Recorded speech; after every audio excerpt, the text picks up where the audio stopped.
Alrighty, welcome everybody back. This time to session 25, Cosmo Eternum.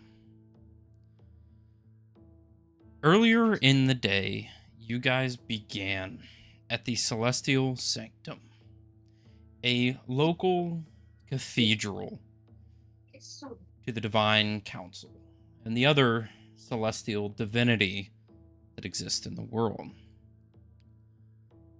Both Ark, Yerk, and Valen entered the cathedral in search of their own individual answers. For Valen, it was details on the Pantheon, specifically Lathander and the Four Horsemen.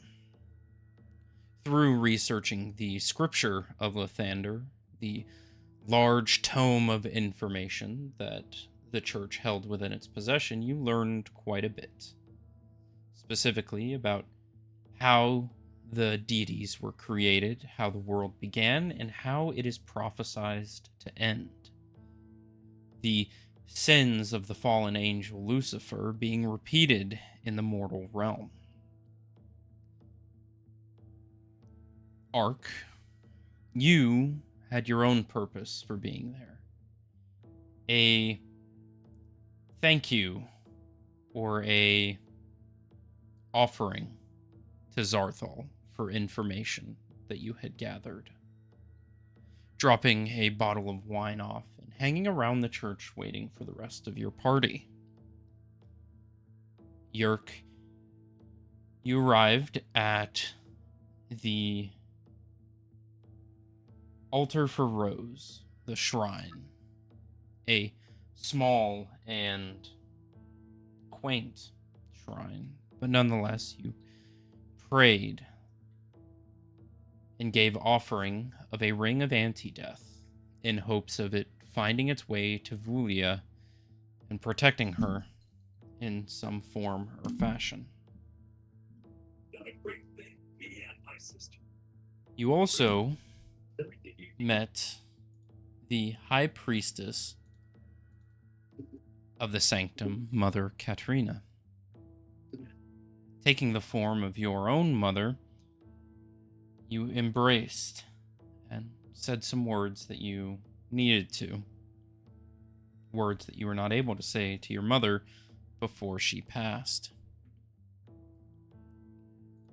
Following that, you all began to do a little bit of exploration through the city and preparing for your future endeavor in taking out some Ruby Court workers at some of the warehouses around the city of Thydonia.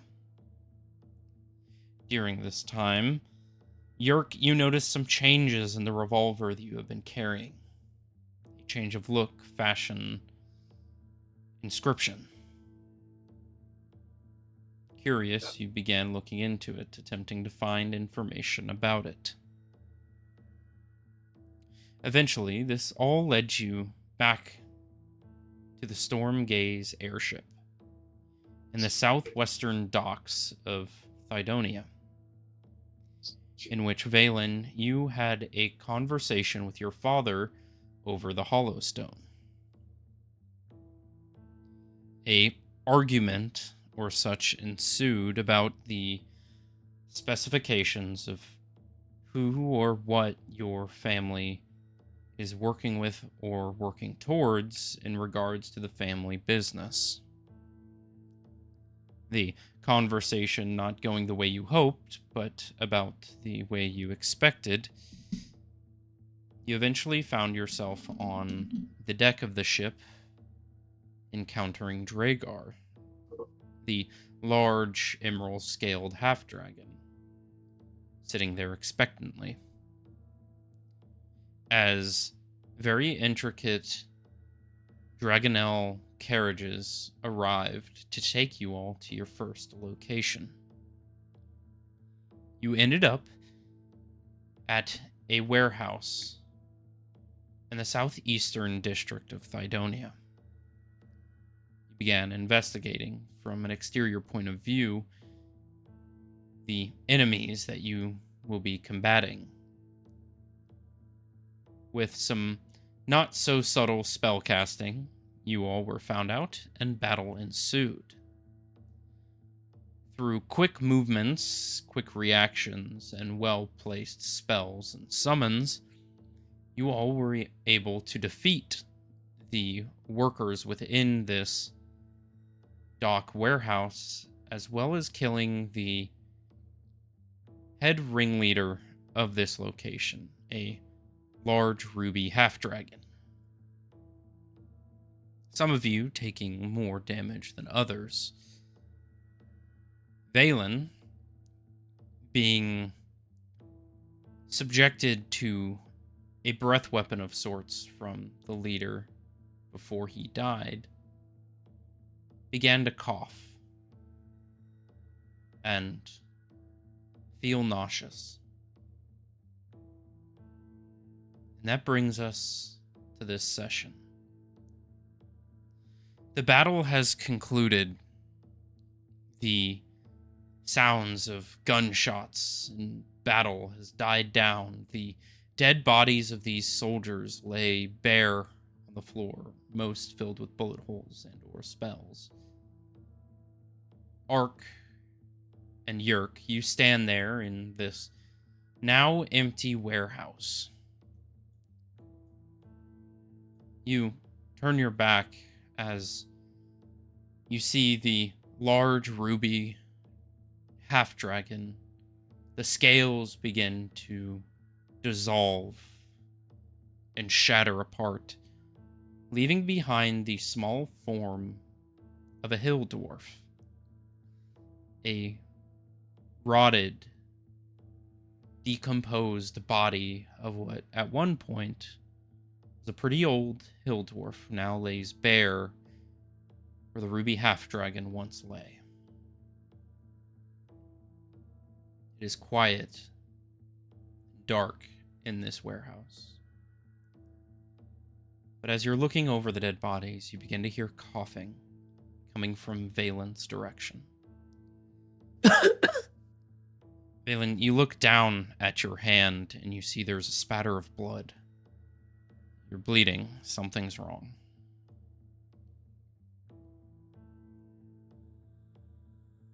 Guys, I don't feel good. Yeah, you're remembering about how that dwarf kind of came from that ruby half dragon. Mm-hmm. He noticed a scale too, right? Yeah, I remember last. Yerk is the only one who noticed. Yes, a small clump of scales on the back of Valen's neck. You are turning into one of that half dragon. Turning into a dragon? That thing I just killed down there. Well, that's not there anymore. Do you know what this is? No, I don't. Shit. Ark, you have any ideas? Right now, the spell is unknown of what or how they've did to him. So the best we can do is to take him to one of the church and see if it's a curse that could be removed. Valen, roll an Arcana check for me. All right.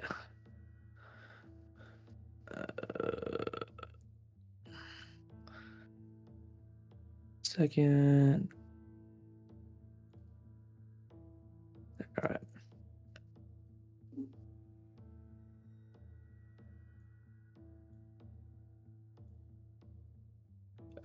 16. 16. This is you feel magic coursing through your body. A magic that you don't know, a magic you've never felt before. This is something dark, ancient. You feel it coursing through your body, slowly eating away at your physical form. Almost like needles flowing through your veins. It's piercing, painful. You feel your muscles tiring, like they're being shredded apart like paper. You feel a as your heartbeat gets louder, your vision is beginning to narrow. It's blackening around the edges, your vision becoming blurry. You're weak. Your body's giving out.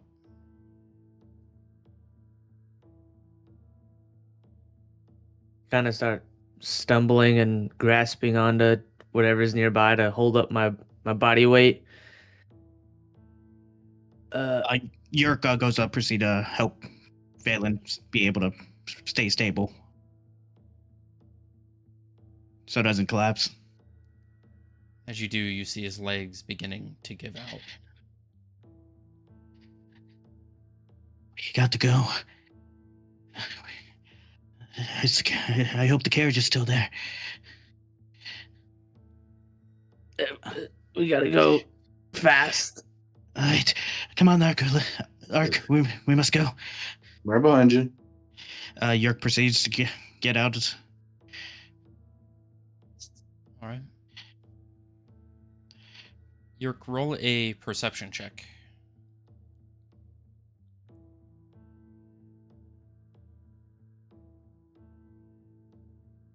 Uh, 22. 22. You go to grab Valen, and your skin singes with heat. Extremely hot to the touch. A fever unlike you've ever seen. Like hot, pretty hot too. Like it hurts me a bit, or Like grabbing a cast iron skillet off the stove hot. He's burning up, Ark. He's going to be changing right now. We just need to stay calm and head to where we need to go. All right. Yerk keeps going. All right. Go ahead, roll a d6.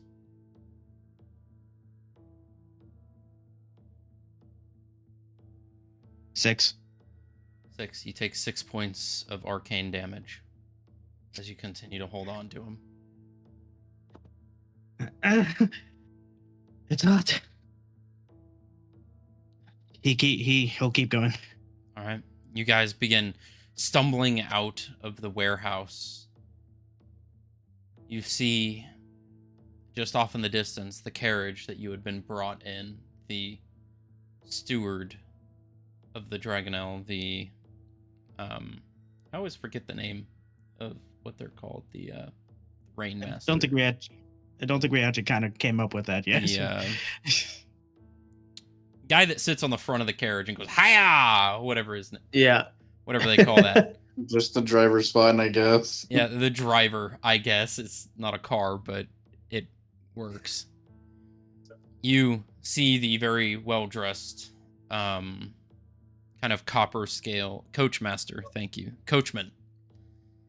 The very well-dressed copper half-dragon coachman just nods as you all are stumbling towards him as he opens the door to the carriage for you.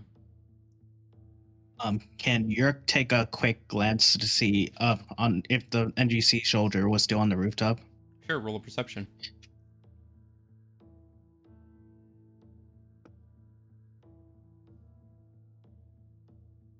Oh, advantage too. Still, I still have that. Mm-hmm. Yes, for the rest of the day. 14. 14. You see 4 of them up on the top. You see as they see you exit, they look over at the coachman. He gives a nod. You see them grab what looked to be rope and begin rappelling down the side of the wall and making entry to the building. As you guys are getting to the carriage, you hear off in the distance, bang, bang, bang. Within a few moments, you see out of the shadows, you see other half-dragons, various colors, begin walking out of the shadows and walking into the building. Looks like the worker replacement.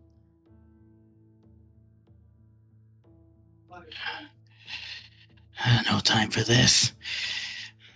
As you all begin climbing into the carriage, Valen, you go to take a step up and you feel your femur snap. And your body weight collapses underneath you. Agonizing pain begins ripping through your body as if your bones are being cracked, shattered, and reshapen. This is more pain than you have felt in your entire life. You guys look, you see his spine is contorting. His rib cage is malformed and shifting, snapping, breaking, tendons giving out. You just hear the as if his body is being reformed from the inside out. Extraordinarily painful for you, Valen. We need to go now. Get this thing moving. The carriage begins taking liftoff as you all begin arcing back into the sky of Thydonia. You hear the voice of the coachman. Where are we going? You need to give me a direction. Where do I need to take them?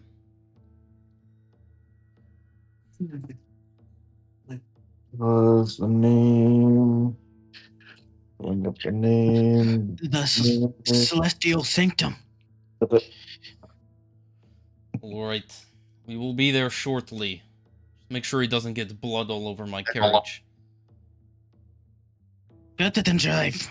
You begin rocketing through the sky, in between the large, brutalistic buildings, through the complexes of homes. Hey, Valen, you are not gonna die here. You said you won't die here. Valen, Just stay. roll a Constitution saving throw. Okay.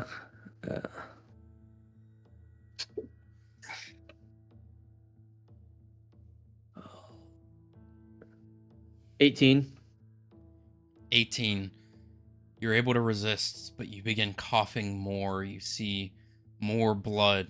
You see blood running from your nose, your ears, your eyes. Your vision is now a pinpoint of light. Your senses are becoming dulled. Your hearing is ringing. Every neuron in your brain is firing with nothing but pain. Your joints, bones, muscles are crying out in immense agony. But you're able to maintain consciousness, although barely. This is horrifyingly painful. Yerk looks at Ark. Is there anything we could do to help him at this moment, just to relieve this pain at least? I do not have any spells for curses such as this. The best we can do is just keep him awake. Yerk pulls out his pack, just a potion of healing. All right. Valen, I'm gonna put this down your mouth. Just try not spitting it back up. Yeah, I'm Yerk not gonna is say one of the anything, person- just of how much pain I'm in. Okay. Roll a Constitution saving throw, Valen, as he pours this healing potion down your throat. Saving throw. 15. 15. You immediately begin vomiting up the healing potion. You can tell your esophagus, your stomach, is just searing with pain. You begin throwing up blood, bile. Your body is giving out. You guys are rushing through the air. Arc. You notice the parapet of wound closure that Valen has is glowing bright. And you I begin think to... he actually sold that, actually. Did you I gave sell? it to the Oh. I give it as a barter for the Correct. old man. Then you don't have it. Never mind then. Nope. But you can see just he's curled in this ball. You can hear just the snapping of bones. You see various points on his cloak are just becoming latent with blood pooling around and dripping into the seat. You see parts of his exposed skin beginning to slough off. And underneath it, you see sharp, jagged, crystalline scales appearing.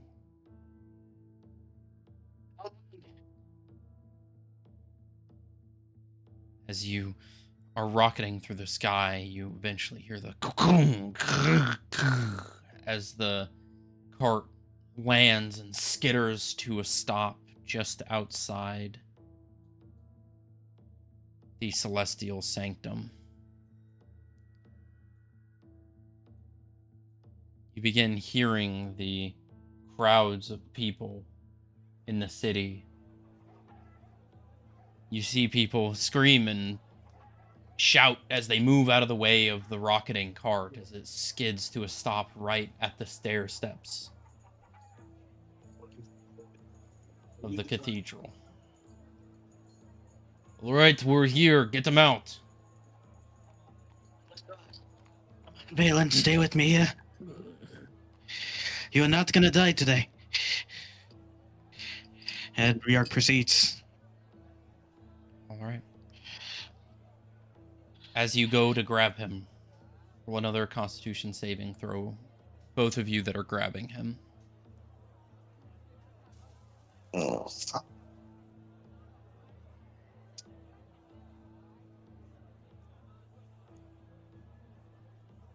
Mm.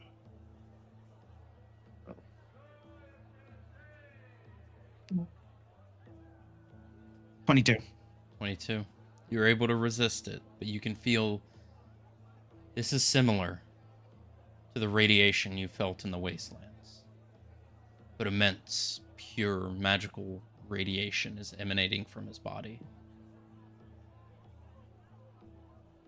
Not good. This is not good at all. Just focus, keep going. Begin walking up, dragging him up the staircase to the cathedral. You can see a trail of blood is being left. You see the citizens around circled in awe, surrounding you all, avoiding. A massive group circle of people has gathered, just watching you drag this nearly unconscious man up the staircase. You eventually reach through the doors. You see there is a few of the sisters there as they run in. Oh, what is happening? What's going on? We believe it might be a curse. It might we need some emergency help to get it removed. All right. Bring him in. We'll go get a stretcher. And you see the two run off. And you pull him just into the entryway into the front room.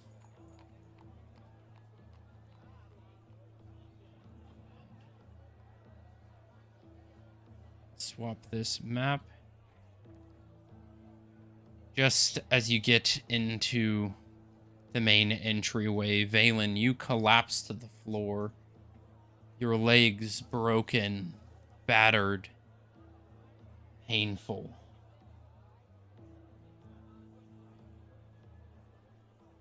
At this point, I'm probably nearly unconscious from the pain of passing out. So there's lack of movement, speech, any of it. Your vision is growing darker. But there is a light in the vision. Eyes. Searing. Bright white light.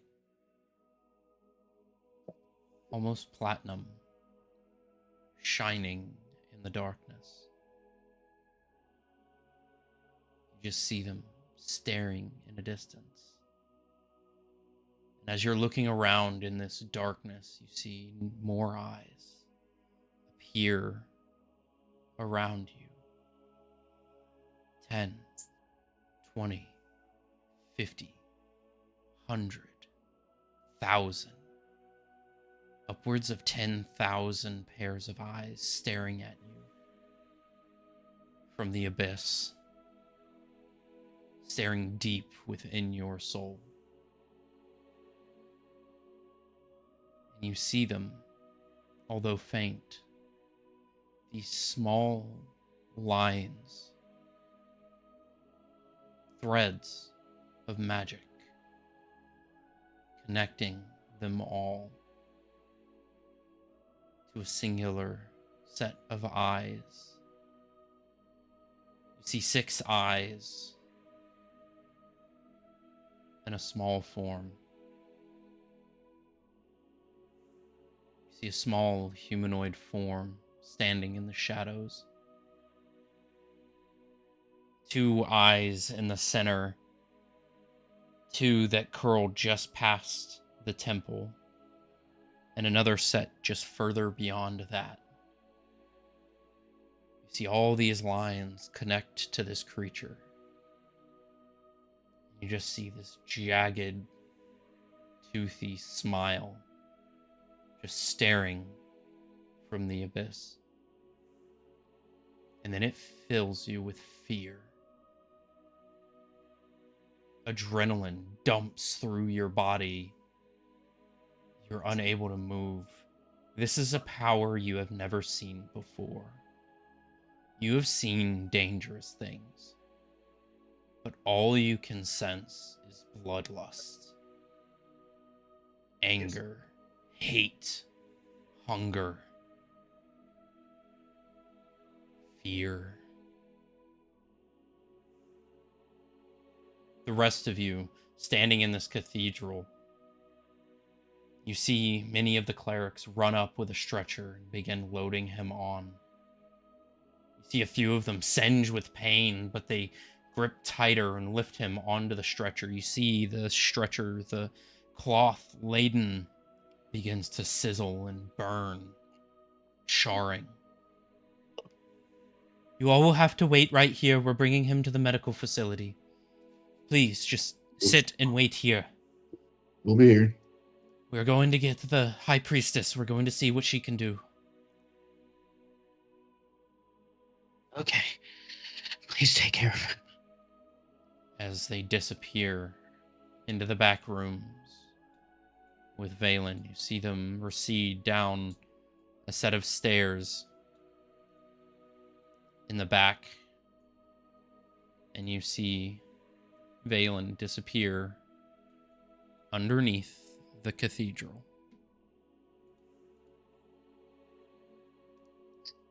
You all are sitting there alone. You see the other sisters have evacuated the cathedral. Doors being locked. Silence.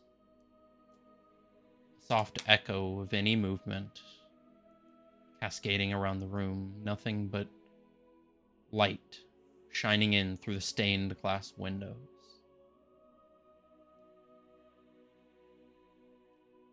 You sit there.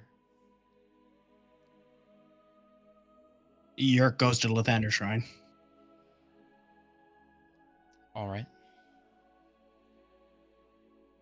Do you follow Ark? No. He'll stay put. All right. What do you do at the shrine? It's more like not really a prayer, but more. You can't take him. You can't. You want me to get stronger? I will. You can't take him. I can't lose more. I cannot lose more. Please. Roll a religion check.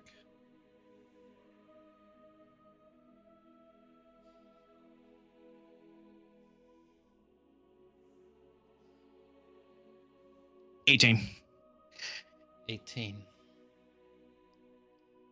You stare at the statue, beckoning, calling for some semblance of a response, crying out for help.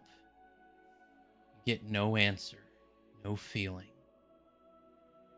Just an empty, quiet room, your voice echoing through. Just this innate statue, dormant, shining from the stained glass light behind it. Silence. No response. You begin to hear it, faintly at first. Screams of pain and agony ripping through the staircase into the cathedral. A scream you have never heard this loud. A scream of torment and torture. Pain that you have never heard before. And then you see it. The cracks. You begin to faintly feel rumbling as you hear a... You look at the statue of Lathander as a crack shatters up. You look at the other altars, you see cracks beginning to appear. You see the eyes on the statues begin to bleed. Thick, pooling blood cascading down the statues. The glass around you beginning to crack. The floor, you see arcs of fractures in the marble. Arc, you feel this too. As the weight of the pew beneath you begins to crack under your weight. The rumbling of the building.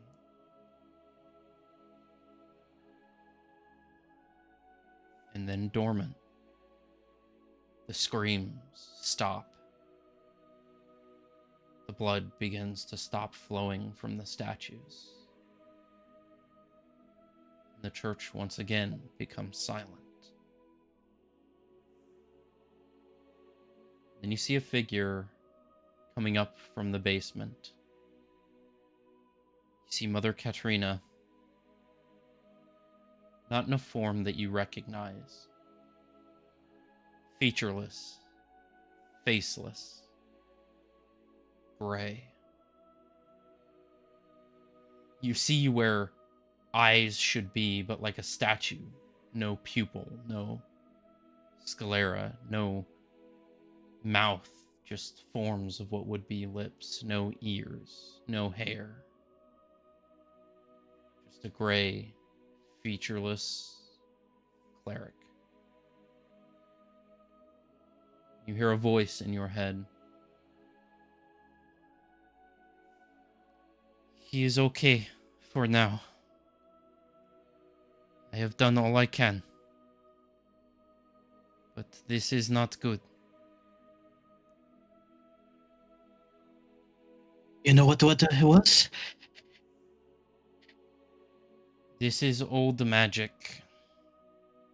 Ancient. We don't have the facilities to do much but stabilize him. This is a type of magic that would require divine involvement directly. There is something feasting on his body. Something dark from the inside, not of his body, but of his soul. It is consuming him from the inside out and changing him. What happened? Where were you all when this occurred? We were in a fight with some cultists. One of them turned out to be a dwarf of some type possessed by a ruby dragon.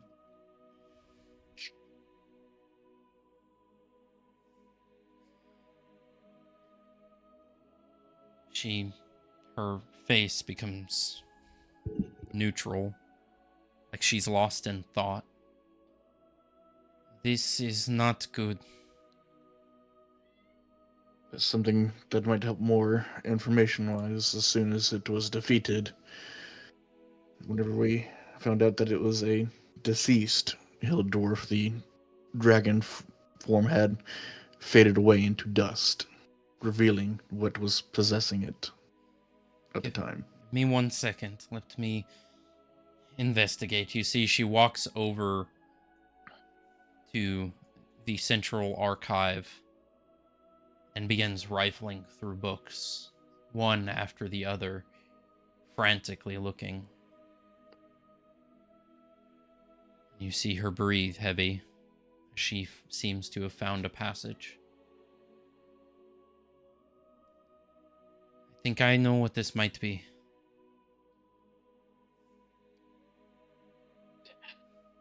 Tell us.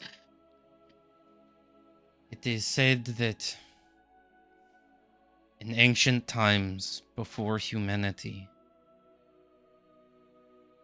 when the original denizens of this planet resided here, when they began to create living things,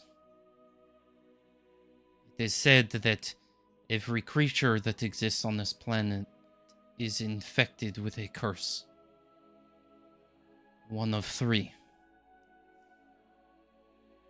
There is the sapphire curse, in which all humanoids have latent in their blood, in their soul. It's what makes our form the way it is. There is the emerald curse for elementals.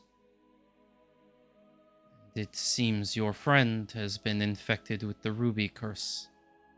That of monsters. That of evil. That of destructive power. It seems his body being infected with this is transforming him. As if he was being recreated at the dawn of time.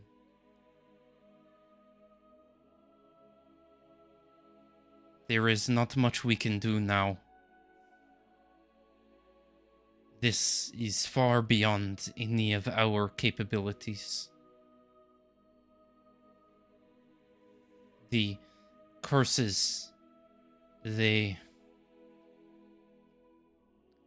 act against one another. Only another curse could bring him back to normalcy.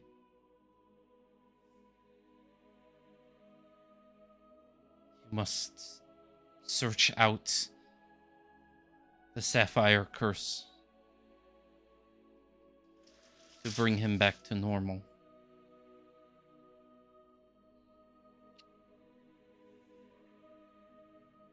Will he be okay for now? We don't know. We've never had a case like this. We don't know if his body is going to survive. The transition is painful and agonizing. It reshapes your DNA into that of the curse. His body is being restructured. It is being broken down to its most fundamental forces and being recombined. And even if his body does heal and survive the process, there's no saying what his mind will be. Whether it will be fractured or tormented or empty. It is up to his will now. It is up to his mind to stay whole. This is a fight he must fight alone. This is not a battle that anyone fights with ease. All we can do now is wait. See if he has the strength to pull through. We can make him comfortable. We can do our best to preserve his body. But I would not be faithful if I promised anything. I understand. I thank you for getting to him on point to at least stabilize him. For now. Do you know where we could get these other curses? I do not. There are very few who know where to find them. I'm guessing that whoever these people were that you combated with may know, if they were able to do this to him. But I must... We know somebody that can help. But I must recede to the lower ends. I need to attend to him. I will let you know when you can visit, when it's safe for you all. We've had 3 clerics die so far. Thank you for your assistance, though. That is very appreciated. It is the one purpose why we are here, is to help those who need it. She nods and begins quickly making her way downstairs. And as you all are left, Valen,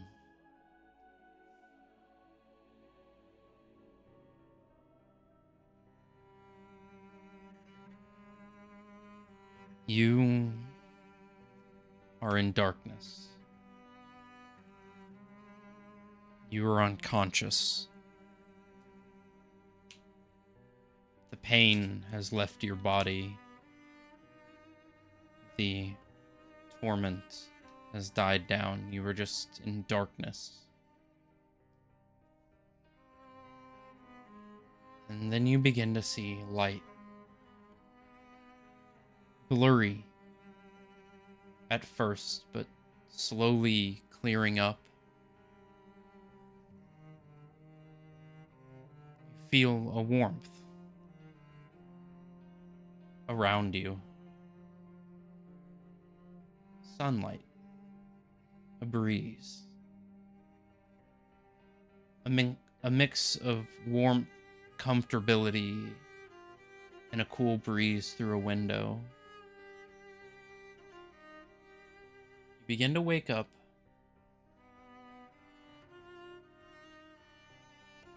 This is a familiar place. A fine, intricate, plush bed.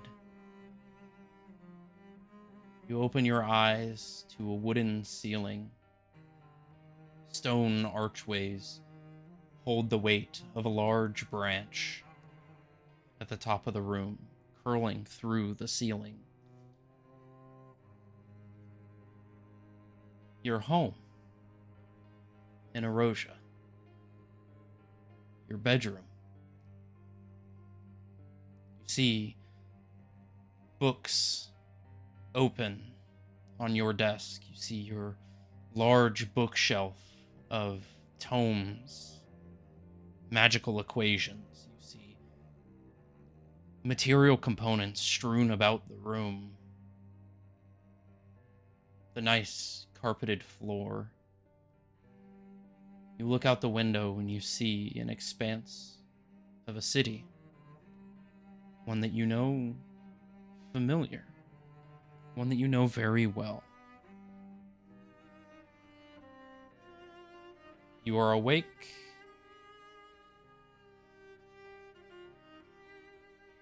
In your home of Ehabel, in the northern province of Erosia. As you awake, Look around the room. This is comforting. Why am I here? Kind of looking around, and I'm gonna get up and touch the books, touch the desk, just to kind of see if it's real. As you get up, you realize your form, it's smaller. Your body is younger. How did you get here? The memories of the previous day's event are slowly fading as if it were a dream. Fragments of memory. Is it real? Is it a nightmare? You're unsure. You know you had indulged yourself in a bit of a party, graduating the Ehabel Witches Academy, but you know you had prepared for a voyage to Luxelheim. Maybe you drank too much. The vivid dream begins to disappear out of your mind.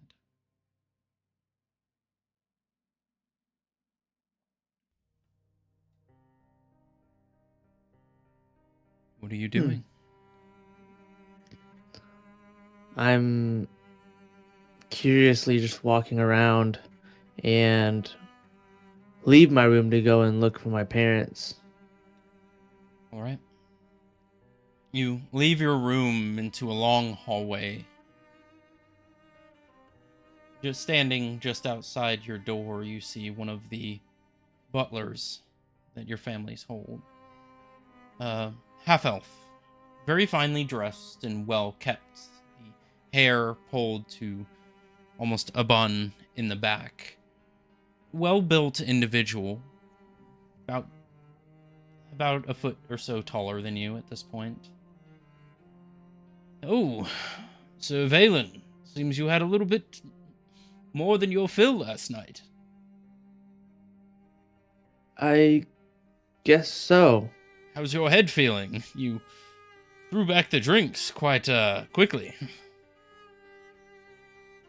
I'm a little confused, but I'm here. Well, the hangover shouldn't last too long. You do have that elven regeneration of yours, so I doubt it'll last long. Yeah. Do you know what we were having a party over? Well, your graduation, of course, the celebration. Celebration of graduating the Witches Academy? Well, yes, of course. Maybe you had a little more drink than I thought you did. I guess so. Where are my parents? Well, they're down, waiting for you. Breakfast is being cooked, so I'd recommend getting yourself ready and joining them. Sounds good. That's probably what I'm going to go and do.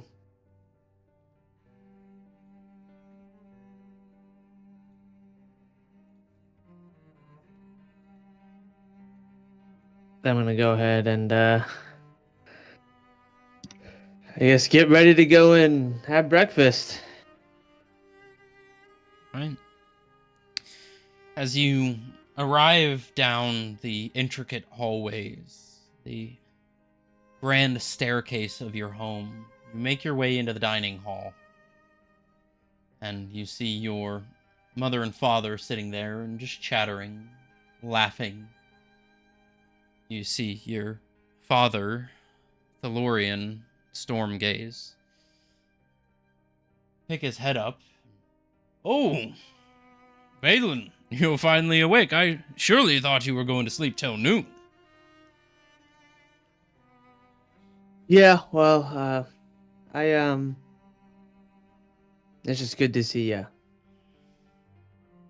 You act as if we haven't seen each other in days. Something up? Nothing's up. and I kind of just smirk out of happiness, kind of feeling like a kid again. Um, and I'm just gonna kind of go walk to my dad and give him a side hug. Right. Well, we made your favorite, the largest spread we could make this morning. I assume you need the nutrients. A good meal right now sounds like exactly what I need.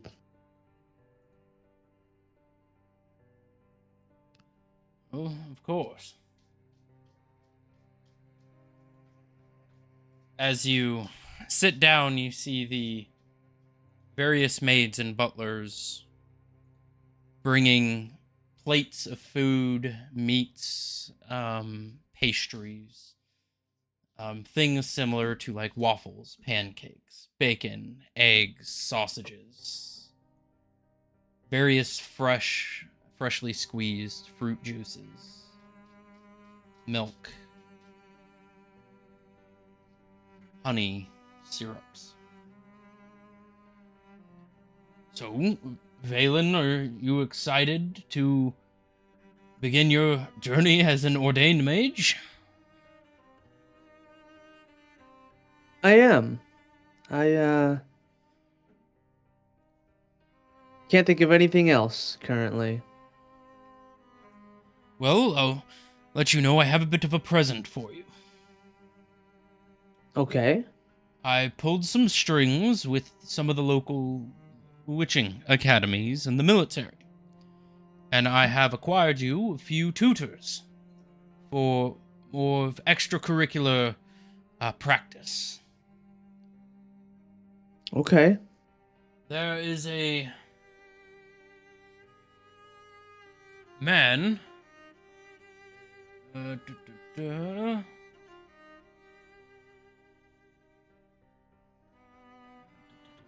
Give me 1 second. Sorry, I'm trying to find it in my notes. All good. Don't think.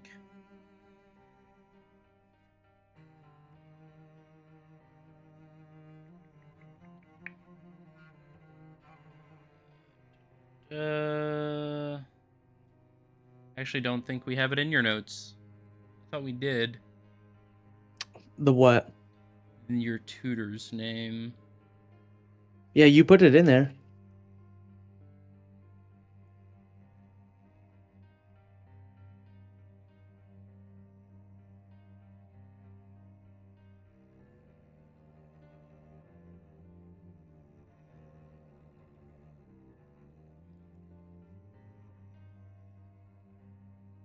I'm trying to remember. I don't know if I accidentally deleted it. It wasn't the Grand Witch Seraphine, was it? Where is that? That is in my notes under all, right where it talks about magical education. It's underneath Luxelheim, City of Eternal Nights. Yeah. Never mind. Yes. So, I pulled some strings, and we actually got one of the professors from the academy. I believe you know her, Grand Witch Seraphine. Yes, I've heard of her. She has offered to be your private tutor post your graduation. She will be helping Perfect. further your education in more of the evocation and battle mage tactics. Perfect. I can't wait. We're giving you the day to relax and enjoy your time. Here in a few weeks, we will be leaving for Luxelheim, as you know. We wanted to wait till you were graduated to begin setting off, but in those weeks, you will be getting personally trained by Seraphine herself. All right, sounds like a plan. I think I could use the day. Well, prepare yourself. In the morning, you will be meeting her in our private training grounds. Okay, bright up and early. If you wouldn't mind. As much as I know you youngings like to sleep in and, sleep the day away, I prefer you don't make a habit of being late. I won't. I'll be there in the morning. Of course. Well, enjoy your breakfast. I've got some business to attend to. Your mother will be around the estate. She's got some in-house business to attend to, but don't be a stranger. Don't let all the power of being an ordained mage go to your head. I'll try not to. Thank you for the tutor. Of course. Nothing but the best for my... Well... My pride and joy. He gets up, Kind of smile. begins walking away. You see him exit the room, and a memory hits you, one that you have long forgotten. One that, in the moment, was a passing view. Business as usual. You look outside the windows as you see your father leave. And you see a Dragonelle carriage land.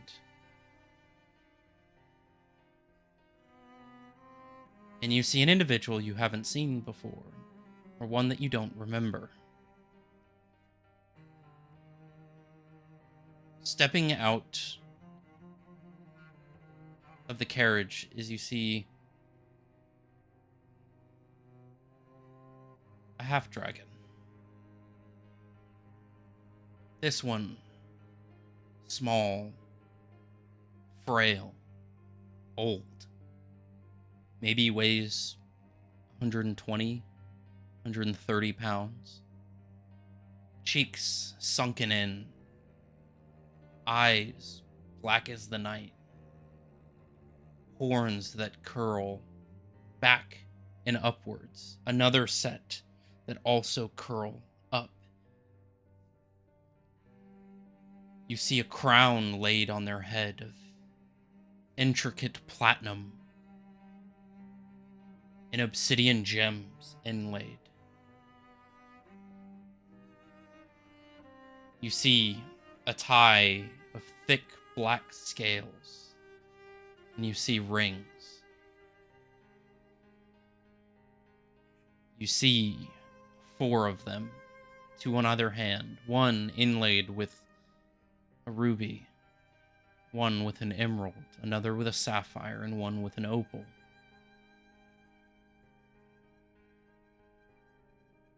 Deep black onyx scales cover the body, like a void in the light. And although for a moment, before your mother gets up and closes the curtains, you see your father bow down to one knee in front of this figure. As the curtains are drawn shut.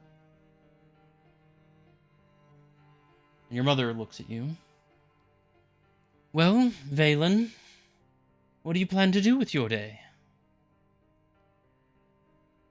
I kind of like blink out of noticing that and trying to gather some words. Well, I think I'm going to just try to get rid of this headache I have today. Maybe do a little bit more studying before tomorrow's training. I don't want Of to course. get lazy before having to continue practicing. Well, I'll have the servants clean up the dining hall. If you need any snacks or anything to eat or drink while you're studying, feel free to let them know and they'll get it for you post haste. Okay, perfect. Thank you. I'm just going to be finalizing some paperwork for some additions we're having done to the estate before we leave on our trip. Okay, sounds good. I'll be in my room. And Valen, one more thing. I know I've said it Yes. enough in the past few days, but we are very proud of you and your accomplishments. We can tell that you're going to make a great mage one day. I hope so. We know so. I have a feeling that no matter what you do, you will rise to greatness. Just kind of smile and smirk and just kind of nod and look down.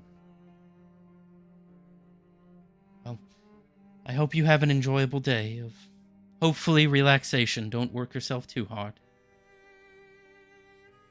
Thank you. I'll try not to. Alrighty. She begins walking away.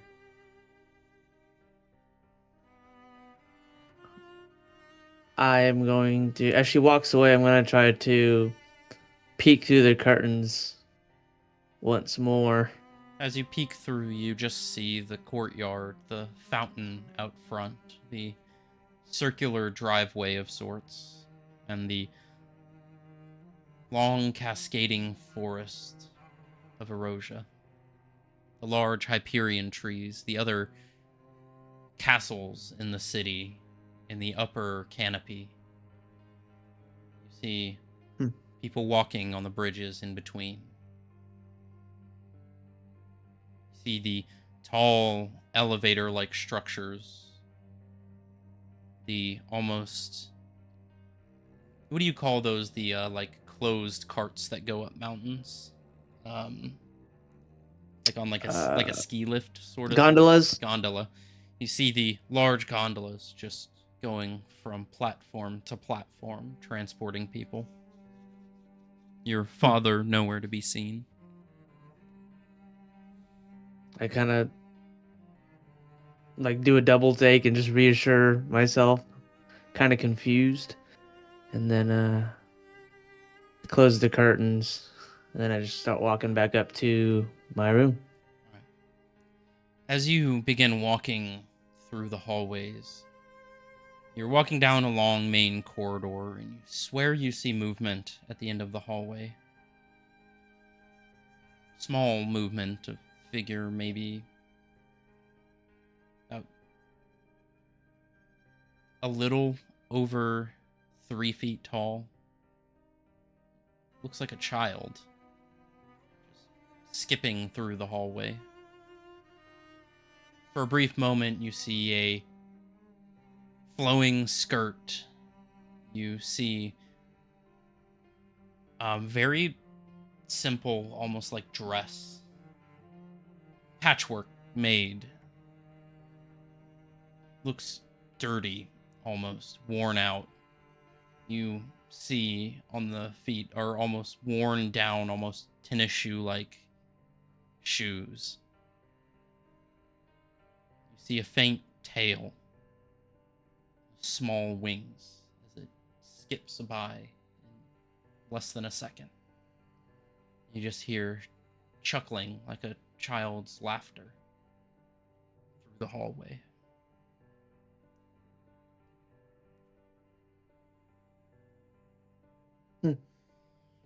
And would this be a recognizable figure? Nope. Okay. Catches you off guard. No one like that is in your estate. Yeah. I'm gonna kind of follow, but like from a distance, All right.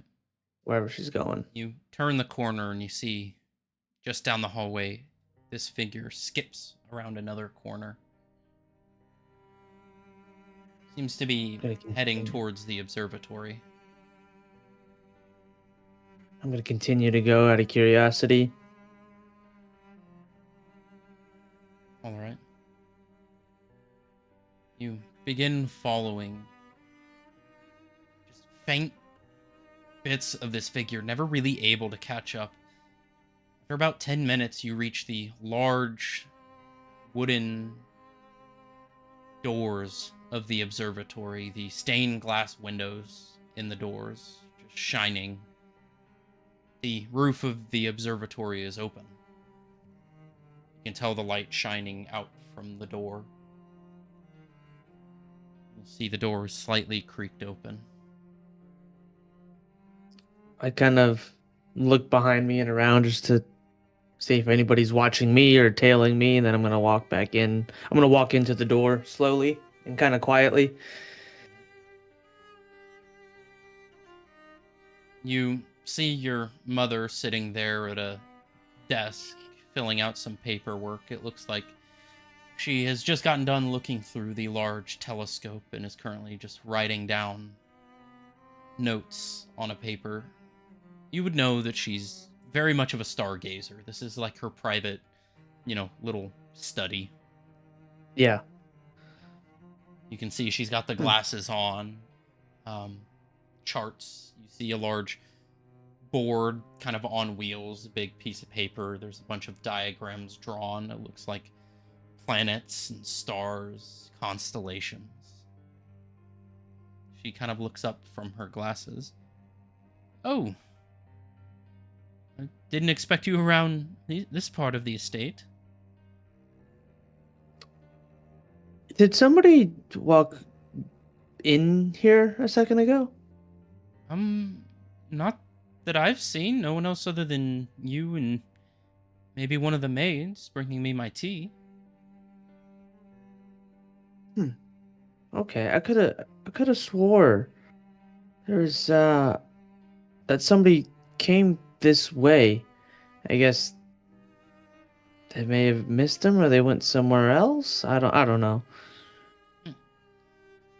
Well, I'm just doing some of my star charting. I actually figured, and midway through the conversation, you feel a tap, a pull on your cloak. I go and turn towards You the motion. turn around, and you see a small kobold, about 3'2", in the same attire that you had seen before. The ragged, worn, almost discolored, worn-out pink dress, the unlaced shoes. You see shining, crystalline scales. No horns, just ruby scales, small, torn, battered wings curled around a small, little stumpy tail. You see a little bow is just clipped on to one of the scales. Hi there, mister. What might your name be? I'm Valen. Oh, Who are you? my name's Nellie. Nice to meet you. You as well. Why are you in my home? Oh, I'm just taking a look around. You've got a pretty nice place here. I'm not gonna lie. And she kind of just skips her way to one of the bookshelves and is just like taking a look at the book. She's very short and just standing on her tippy toes and just like trying to reach for one of the books. Do you mind helping me grab one of these books? I'm a little, not on the tall side of things. Sure. I go and grab the book and hand it to her. Oh, well, thank you very much. You're very nice. She kind of puts her hands on her hips and just kind of does a little curtsy. And she takes the book from you.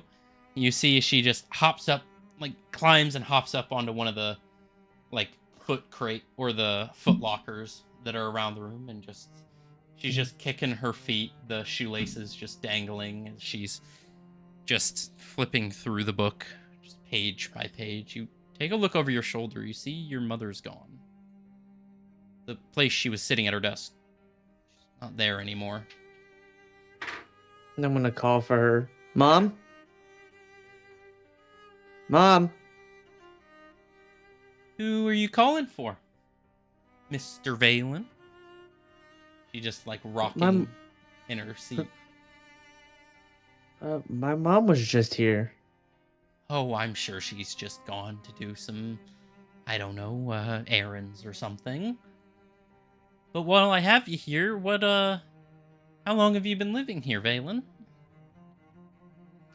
I've She been living just here. throws the book down, very obviously bending the spine of the book and just setting it down, and it's just skipping around the room, just taking a look at paperwork. You see just the top of her head behind desks and shelves. I've lived here for a while. Was there something that you're looking for? Oh, I'm just taking a look around. This is a fine joint you have here. It's been a while since I've been in a building this big. You guys must be, pretty wealthy. Some would say so. Why are you here? Did my family hire you for something? Oh, I'm a family friend. I'm just occasionally I like to hop in and just check out things. Your mother in her research and your father always busy with his business and all that. I like to stop in and check how they're doing. It's So you're a business partner. less of a business partner, more of a fun friend to have around. Your parents can drink quite their fill in their earlier day. I've been many a parties with them. They're quite fun people.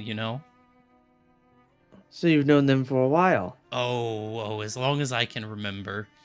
And you see she's just opening boxes and just leaving them open, just grabbing paperwork and just flinging it about and just looking in and just moving to the next. You see she takes the teacup that's sitting there, goes, sniffs it and takes a sip, goes, ugh, and then just pours it out on the floor.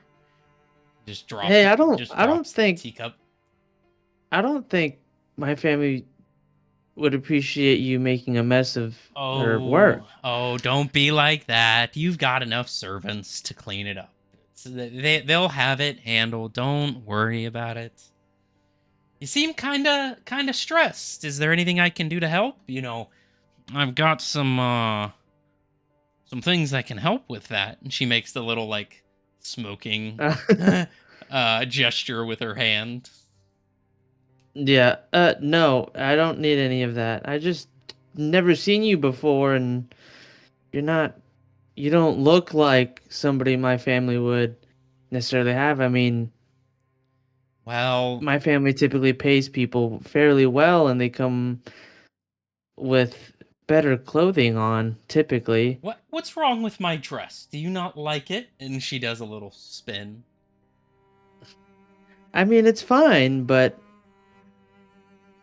I've never seen torn clothes and worn shoes as worn as yours are. Well, I have traveled a long way. Nice things tend to deteriorate when you walk.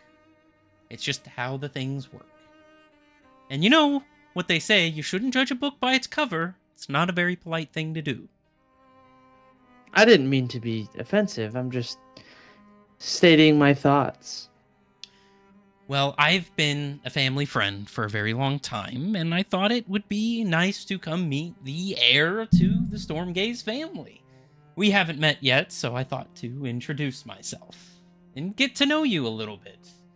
What you like, what your favorite color is, what's your favorite shape, your food. What do you like to do around here? Well, I study magic a lot, and I read a lot of books and just train a lot. So that's all I do. Oh, so you're a magic caster. That must make you big, strong, scary guy, huh? I wouldn't say that, but I've heard it's been very rare to be a male magic caster. Well, she skips up to you and she kind of pokes at your stomach a bit. Well, you may be a magic caster, but it may do you some good to put some meat on those bones.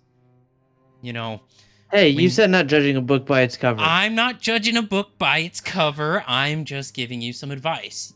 Magic is one thing, but you got to have a strong body. Otherwise, you know, how long are you going to be able to cast magic if your body can't hold up to the strength of it?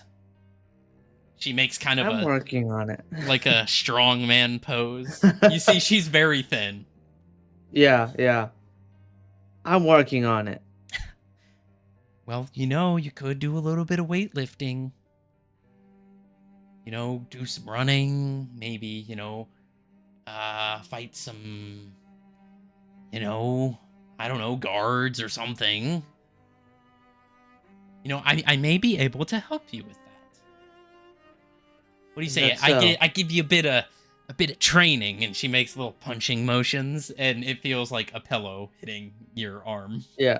No strength behind it. Yeah. I think my father has people in place for that. I thank you though. Well, if there's anything you ever need, you can rely off old Nelly here. Sorry. You see your eye kind of twitch. Right. Nelly, I've never seen you before. If you've been such a long time friend of my family, how come I've never seen you at any of our parties? Well, they say I'm a very good sneaker, or stealth. What do you call that? Someone who's sneaky, and she makes kind of like the very stereotypical like I'm sneaking movement. Typically those who sneak around are thieves. Well, I would never take anything that's not mine. She like bats her eyes at you and does like the big puppy dog eyes and like the hands together. I wasn't born yesterday, Nelly. Well, okay, fine, you caught me. She kind of reaches into her little, very worn out little like coin purse. She pulls out a few silver pieces. Fine, you can have them back. Thank you. I'm gonna take them from her. Well, if you need money, you can just ask for a job. I'm sure there's plenty of stuff that they need. I've got a job. I don't like doing it, but What do you do? Well, I go around and I help people. Those that are weak, malnourished, those that can't really hold up for themselves, and I make them stronger. Make them stronger, like giving them food? And I kind of reference her. Well, not really. More like I give them magical power. I'm somewhat of a magic caster myself. And, a while ago, I met a fine group of people, and I really liked them. How much do you know about the Watchmen? And the DM question. I am still like in my younger body, right? Yes. Like mentality and stuff like that. Okay. You would know the one, Aleolith. Yeah. But the others, you've heard stories, but never really names. They saved the world, and they're worldly renowned. Yeah. I know somewhat of the Watchmen. I know what they're known for, but... Well, I'll tell you a bit of a story. I met the Watchmen when they were wee little lads, and I helped them out. They were stuck in a hard place, and I helped them get stronger, and then they saved the world. So I've got a lot of power to give. All you gotta do is ask. So you helped them save the world? I did. And that sounds pretty interesting. They were very, very strong about it and very grateful. And I will always have a soft place in my heart for them. And I sense something similar in you. I feel like I could Like help what? you a lot. Get you grow stronger, more magic, more prowess. I know you've had your issues with some of the types of magic casting. I know you're an evocation wizard, but it's not all there is to magic casting. Oh, so tell me what's more? Well, there's Because my father necromancy, does. there's abjuration, there's conjuration, there's necromancy, but the state doesn't really like that. There's transmutation, there's what's the other ones? There's divination. That's a pretty cool one. There's even 2 new types of magic called dunamancy. There's graviturgy and there's chronomancy. And then for some of the more culty figures, there's hemomancy. But I don't think you're the blood type of person. No, I wouldn't say I am either. But, How come? I think I already have a tutor though. well, yes, your tutor's fine, but I can offer you something the tutor cannot. And that is called And- instant power. No training, no work, just power in your blood. Just power in your body, Doesn't that sound nice? power in your mind, and it makes you pretty strong, I do say so. Well, that'd be nice not to have to study or practice to get more magic. Here's what we'll say. As a free gift, as a trial run of my services, I'll give you a little show of my power. Okay. Would you like that? Maybe, once you see it, you'll agree to my help. She makes like a finger guns towards you. Sure. Alrighty. And you see she rubs her hands together. So, let me put a situation for you. Let's say, right, that you're in a room, and the individual that you need to target, right, let's say another magic caster, is in a different room, a different location, a different, even plane of existence. Well, I'm going to show you a quick and easy way to defeat him, no time flat. Okay. All you have to do, it's one simple step. All right? All you have to do, center yourself, right? Imagine all that energy right in the center of your chest. All right. And am I like, is she telling me to do it with her? She's like showing. Okay. Okay. So I'm just gonna kind of mirror what she's doing. So focus the energy into the center of your body. And you want to radiate that energy out.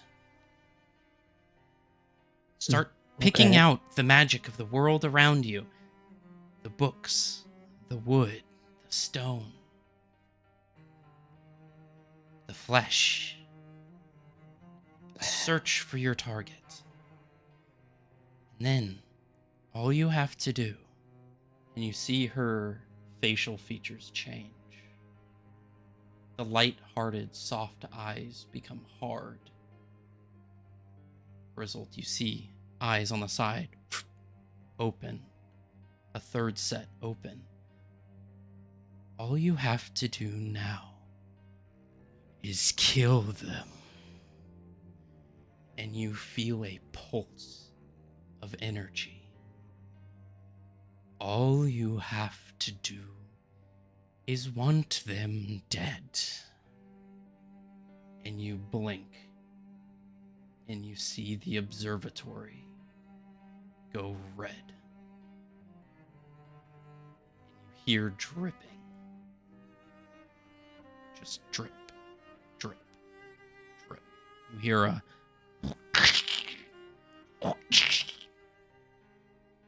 and you open your eyes and you see the entire observatory is covered in blood viscera. You see about 40 of the servants torn to shreds, immolated, scattered across the room, hanging from the rafters, splayed apart on the bookshelves. And you see she is covered in organs and meat. And her eyes are just staring, the platinum glow of all 3 sets of eyes staring at you. You see her very light-footed demeanor is now solid, stoic, and her eyes just gazing in. Her tongue just lolls out and licks her lips. No, this is not real. All you have to do is want them dead. No, I won't. Take my power, and it shall be yours. The hunger, the power, the divine gifts that I can bestow on you are nothing like you have ever seen. All you have to do is take what you want, what I have to offer. No, no. I won't. It Leave me alone. will be And I try to look for an yours. exit. You turn around and you see the door is locked. You go to pull on it, and it's not opening. You step over what looks to be a body on the ground. As your foot caves in, you see a dress, familiar, fine, green and gold dress. The glasses laid on the floor, your mother on the ground. It would be wise of you to not deny my deal, my offer, my power. For you could be better than you could ever imagine. No, this isn't real. You're not real. I am as real as the blood beneath your boot, as the wood beneath that, the stone that holds this place together. I am real, and you shall not deny my existence. This I will small not take from you. form just standing in the middle of the room, unmoving. You see the walls around begin to crack and shatter. You see, almost like a drain, the blood begins to siphon out of the room. The bodies begin to deteriorate and turn into dust. And I look around The room becomes as the environment clean, changes. and there standing before you, you see the light-hearted visage of this little kobold just kicking her feet and reading a book. Well, looks like you're back to it. It looks like you kind of zoned out there for a bit. Are you okay? You need to leave. Oh, I wouldn't say that. I've done nothing. I'm just reading a book. You need to leave now. Okay, if that's what you want, Mr. I'm upset for no reason. She kind of hops down, just starts skipping towards the door. As you turn the latch and open it. Well, it was nice meeting you, Valen. I do hope we get to meet again. You know, it was nice talking to somebody for once. Most people avoid me for some reason. I'm not sure why. Maybe it's my up and go attitude. I don't know. Maybe my flair they've got a problem with. But it was nice meeting you, Valen. And I do hope we can have another conversation sometime. And I just kind of point out the door. You're no fun. She kind of just skips out of the room. Begin to shut the door. And as the door begins to shut, your vision begins to blur once again. As the light begins to shift. As you begin waking up, it's cold, dark, dimly lit. You feel chains around your arms and legs. Your head is racking with pain. A migraine like you've never seen. You see blurred figures surrounding you.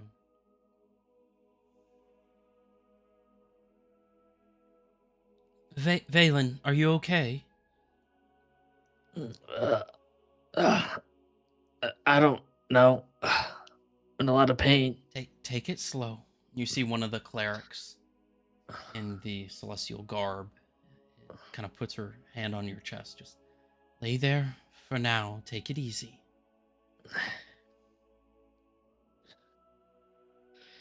Kind of try to like shimmy my body around and try to move my legs to see if they're still broken. Roll a perception check. All right.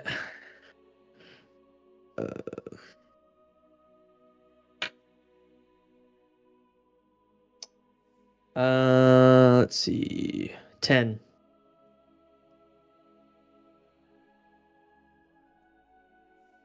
10. Yeah.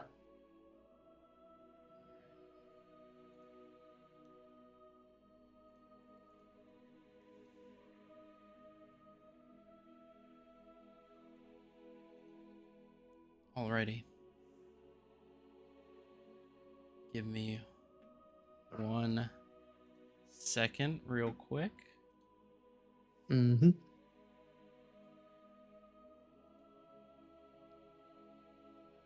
As you look down at your legs, you see your clothing is torn and battered.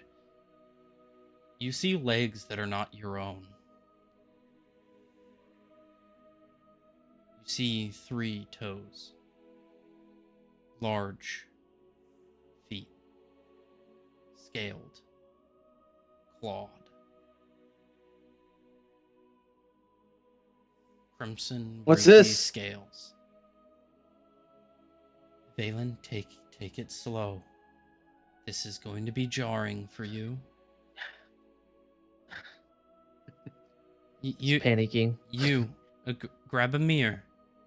You see one of them brings over a handheld mirror. She kind of holds it to her chest.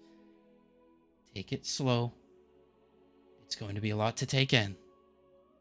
Hold it. She hands you the mirror. And as she does this, go ahead and refresh your character sheet.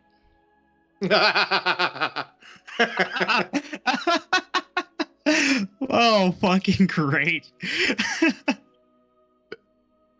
That's insane. Oh, y'all are screwed now, dog. What you see before you is a ruby-scaled dragonborn. Large in size, about 6'3". No wings, no tail, just a draconic form. You see horns that protrude out of your head and curl back Not back and up, just curl back and around your head. You see ruby frills coming out just from behind your jaw with blackened spikes on the end. You look at your hands, they're large, meaty, clawed hands. Your body doesn't feel like your own.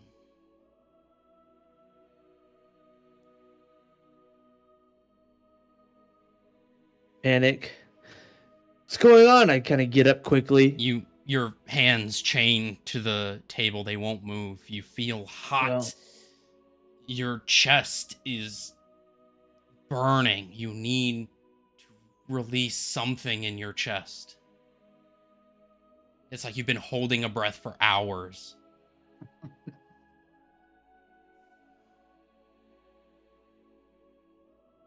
What's going on? Get me out of these chains. As you And I'm, begin like, to clenching my claws. straining, clenching, you feel the heat growing in your chest as you see deep red and bright platinum flames expel from your maw and ignite the ceiling in rolling flames as smoke begins to flare out of your mouth as the hot feeling subsides. About this time, you see the door open. Yerk, Ark. You step into the room with Mother Katrina.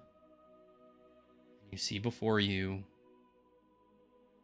a ruby dragonborn chained to a hospital bed.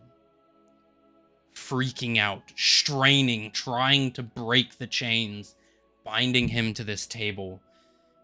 Valen, you see your companions walking into the room. I hope that guy's okay, but where's Valen? Katrina, I am Valen. Is he kind of similar to how the mastermind look? no wings, no tail. Just humanoid dragon.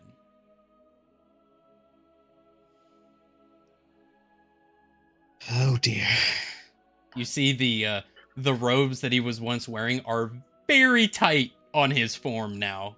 He's got probably another 70 pounds of muscle mass on his body. This is Valen? It is. Like I said, the curse took hold. But with changes like this, his mental fortitude may drain. So you need to keep an eye on him. We're going to keep him here for a day to watch over him. We will give you some time to talk alone. He may be violent and angry. Just be safe. Who wouldn't be after finding out they got transformed? I know I was. We'll give you some time. Valen? What? See that? Like me Have- turn quickly. Are they all cleared out? Yeah, and you see the sharpened fangs throughout his massive jaw. The large protruding snout. I know you are different right now, but can you calm down a little bit?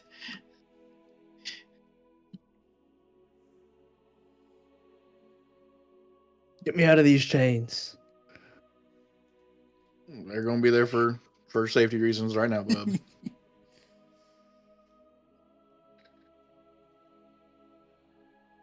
Ark takes off his helmet to show his skeletal figure.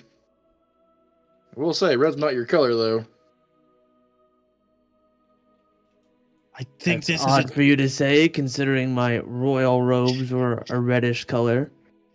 You were more closer to a blue color than red. Wasn't really your color completely. Way to pour salt in the wound. I think this is bad to say, but how are you feeling? I feel pissed off and like I'm about to explode with rage. Valen, you hear a voice in your head. All you have to do is want them dead. You feel this Can I close my power eyes and shake my head? deep inside the energy, focusing. Your body wants to kill. Just let it go. That want, that hate, that anger, use it to kill. Shut up! You guys hear Seems him to be tugging at the shout chains. this in the room. You feel the room shake, an earthquake as the stone cracks. Valen? We didn't really say anything. Are you I'm alright? just shaking my head and my eyes are closed. Someone talking with you.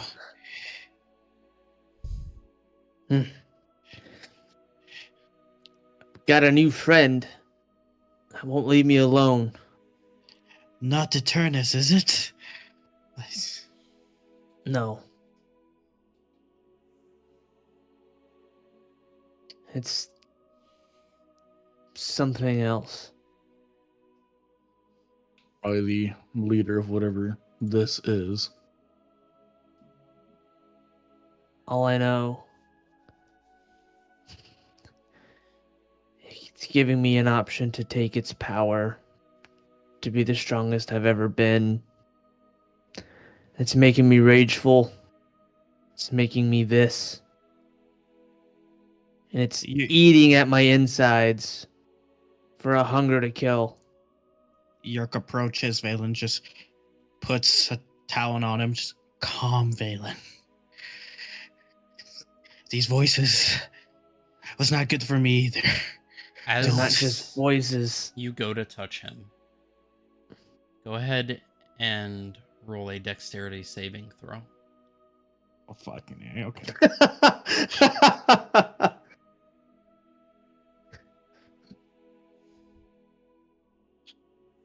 18. 18. Before you can even blink, you see Valen's jaws snap towards your hand. You rip your hand back any slower and you may have lost it. You see the smoke rising. You see bloodlust in his eyes. Valen, you snap out of it, realizing what you almost just did. Okay. Sorry. I didn't mean to. I can't control it. We may have to keep the chains for now. Valen, go ahead have to and calm down. roll your first wisdom saving throw. See if you can maintain your sanity. All right. All for the bread. Man, Paladin sucks as a support. we need a cleric. Yep. Oh, I got 17. You're able to focus and fight back the urge. You know it'll come back. You know it's there, always scratching, always wanting to be let out. You focus and you breathe.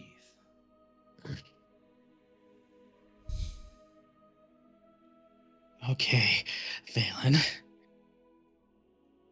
Calm. You told me to be calm when I was going through a little episode of Ryan. myself. I'm trying. This is different than what you've been going through. Unfortunately, This is not my body. this is something And completely it's- different, Yerk. So just It's- talking is not going to help currently. What else can we do right now? Ark, As best we can. we haven't even finished with what Drager wanted. At this point, I'm concerned now. Remind me, it was just to clear out that one warehouse, right? 3 of them. 3 of them. Okay, so we got one. We still got 2 others to clear out. Yes. And I don't want Drager going after us right now, especially with what we doing with the ruby at the moment.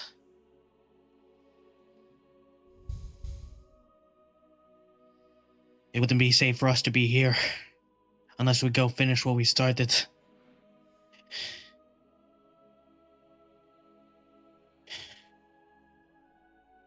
Need people dead. That's where I want to go.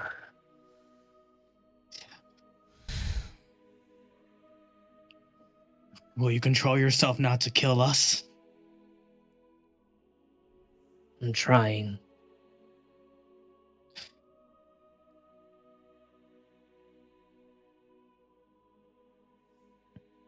So that's a lot to risk. I still have this potion in me still. I could keep going. I just want this done. Valen, you can go ahead and add a long rest to your character. You've been given all of your Okay. spell components, all of your spell slots, and all of your health. Okay. I'm not exhausted anymore, right? Nope. Okay. You're still back in to the- full capacity. We are still on this mission at this point. He could probably...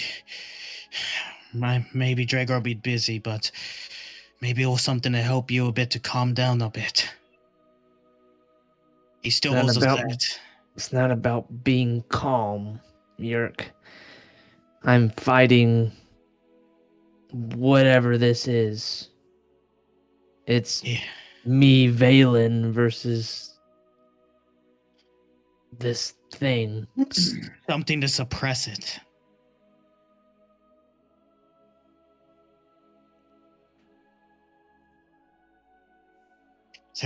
Could be something for now. I just wanted to get this done and over with. Now we're going to have to go on it on our own without Valen. Valen may be a good resource still with his continued condition. I just I don't want him to attack us at the moment. That's the problem. We cannot guarantee that he will be able to control his emotion state right now. The best option is to let him stay here, as the head cleric has said. Because we do not have time to wait on him. He needs time to fight. How long did it, DM? How long did it took so far? It's been about 3 hours. So it's probably around 7 or 8.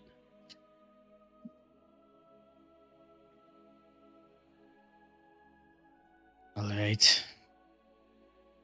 I'm sorry, Valen. We'll go take care of this and we'll come back. Valen, you hear, if you want your freedom, take it. Those chains are nothing to your power. If you want them gone, destroy them. I kind of look at the chains intently and try tugging at him as hard as I can. You guys see this. As he looks at the chains, you see his skin Valen, begins glowing. I know you're smarter. Red I hot. know you're smarter than this. And you see You're that- using a different power than your own. You see he to try to bust clenches out. his fist, and you see the chains begin to melt around his hands and legs. Valen, you're free. Yerk draws out his revolver and points it at Valen. Valen? I quickly look at Yerk, with piercing eyes. Yerk, you blink, and you feel this presence behind you. As Valen is no longer on the table, but is now standing behind you, looming over.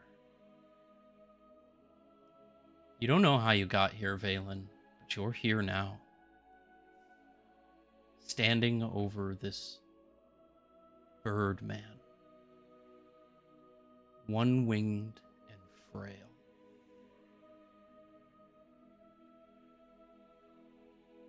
Would take no power at all. What do you do? Put your Valen. gun away. You hear this in an instant, Yerk, as you look behind you, as you see this looming figure. You've seen quick. This is faster.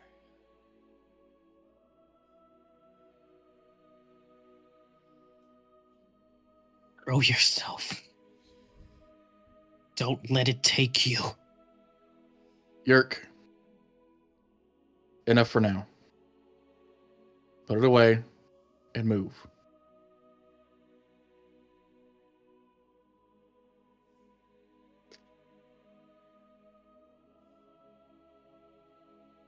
Valen, I know you are smarter than this.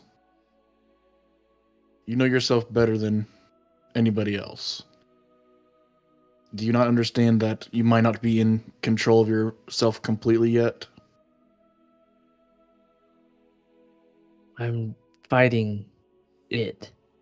Being chained to a bed that is not quite comfortable with these voices in my head is not quite calming.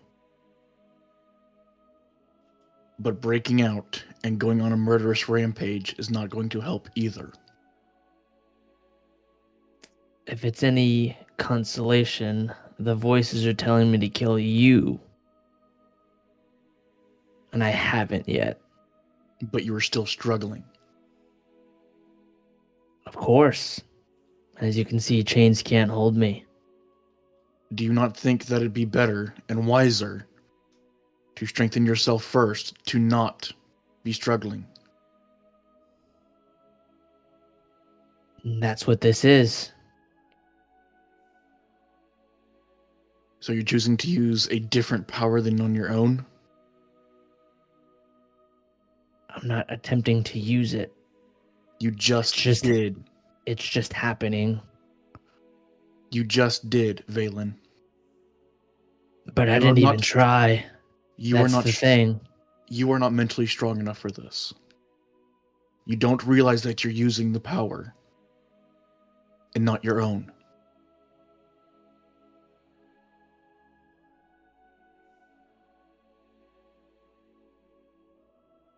Yerk turns around.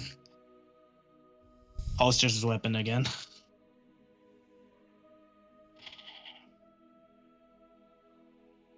Try, Valen. I will trust you for now.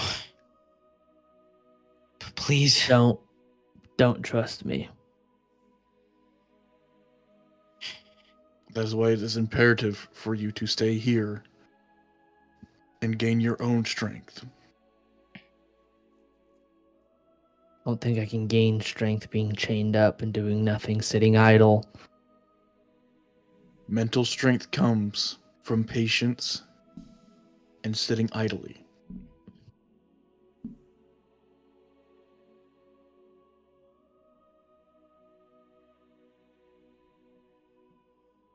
Alright. I'm gonna need more than chains to hold me down. We don't got time for this. We got to continue this. Valen, do you want to go or not? No. Ark will put on his helmet. Go ask one of the higher ups to see if they have any mystical ways to keep him at bay.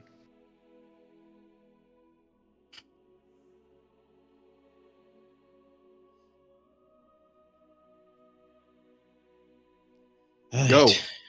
Alright. Yerk proceeds up, I guess. All right. You get up and you see that Mother Katerina is at the top of the staircase, just pacing. Well, did it go all right? Fighting some kind of control at the moment. Do you have anything that could suppress this for a time? Like I said before, this is a battle of his will. There is And- nothing we can do. Can Ark hear them from down the stairs? You damn bird! I meant restriction, not what you were wanting.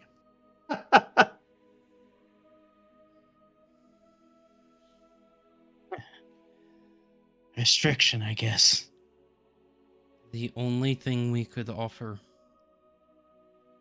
is something akin to anti-magic shekels. But if he does not have an outlet for this power, I'm afraid it'll be 1,000 times harder on his mental fortitude. It could prevent him from using it with the draw of him being less likely to overcome it. Would releasing this said thing help a bit? I wouldn't recommend it. It could, yes, but it could put people at danger. You have a portable version of these anti-magical shackles. Yes.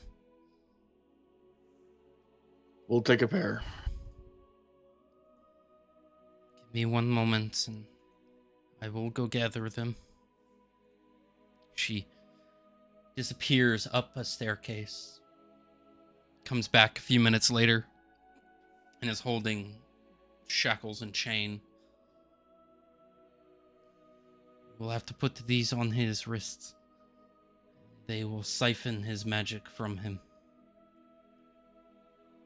But I don't know if it will be enough to subside the urges he will be feeling. If it comes to it, we'll let it loose, but there's a problem we have to take care of, and it may be useful. Be safe. If need be, you may need to put him down. It may be better for him. It won't come to that. I'll make sure of it.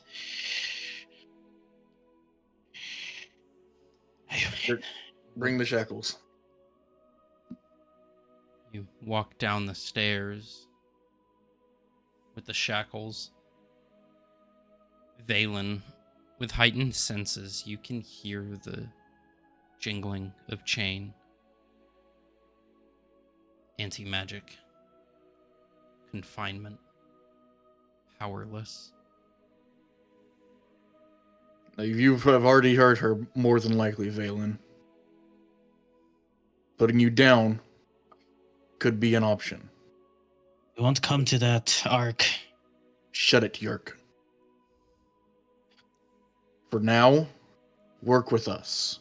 Show that you are still there and fighting by putting these on.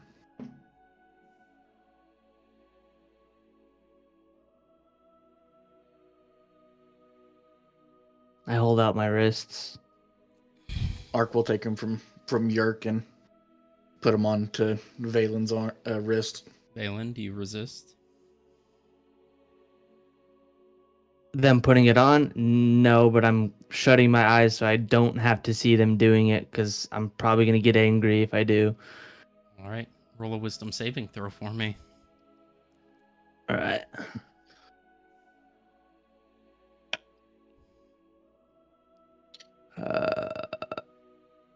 14.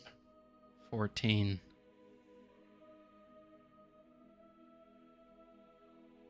You guys go to a step closer to put it on, and you feel radiating heat through the room.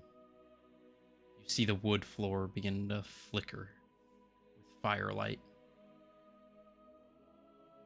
You see the sheets on the bed beginning to singe and catch fire. This wave of heat begins hitting you all. You try to push through it? Ark's going to have to push through it. Okay, roll a Constitution saving throw.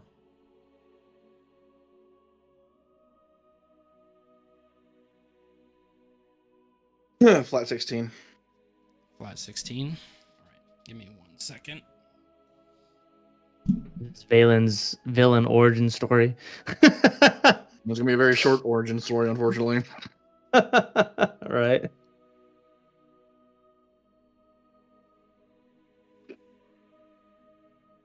Well, we'll see.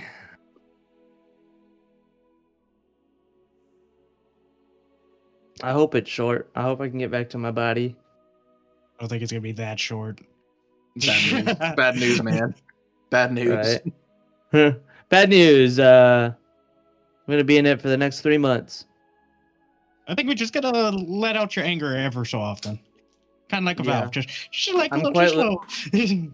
I'm quite No, literally I mean put you Karlak. down. Bad news. Well, I mean, if you can hit me, I can just vanish in a blink of an eye. Then you'd be stuck. You would literally be what you're not wanting to do, and guess what? You're fucked. That's what I'm anyway. saying. That's what I'm saying. You're fucked either way. Yeah, pretty much. As long as it's still this day with the push, and I'll do pretty well. Tom, douse me in some water. I think the water would evaporate. Arc, you take 10 points of fire damage. All right. That is halved. Oh, okay. You step into the heat wave, and you feel it beginning to singe your armor, your bones. Do you keep pushing? He's gonna have to because Valen's Yep. willing and putting it out. Go ahead, roll another Constitution saving throw. Natural 20. Natural 20, you take no damage. You're able to bear through the heat, push forward, and finally, and as soon as the shackles lock, you see the heat die down. Valen, you feel a boom, and you feel this heat burning inside of you, singeing pain throughout your body. It wants to be free. But the heat dissipates.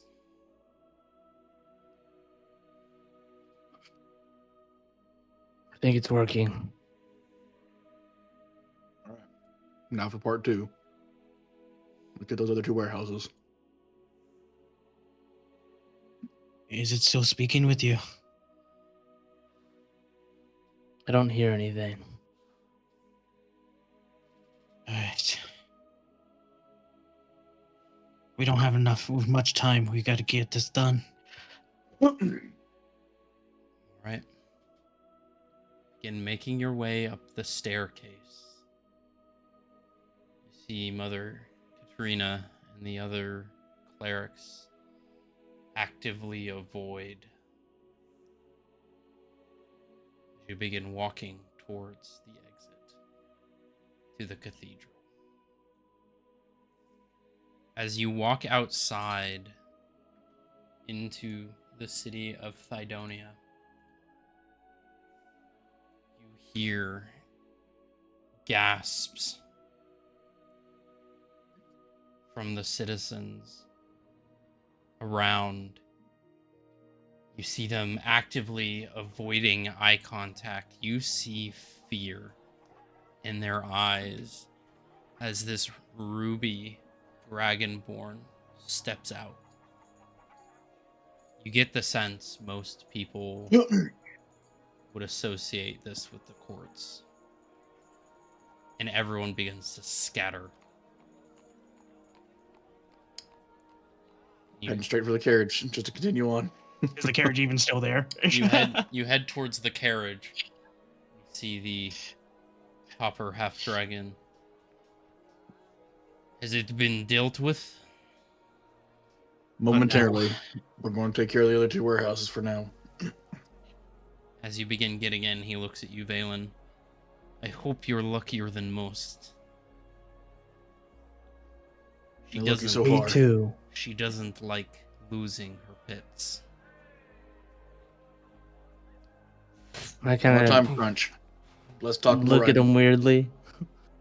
As the cart begins flying off, you begin heading to the northwest sector of the city, you see in the distance a warehouse, almost the exact same makeup, size, shape as the one you were previous to.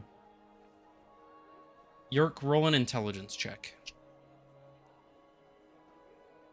Okay.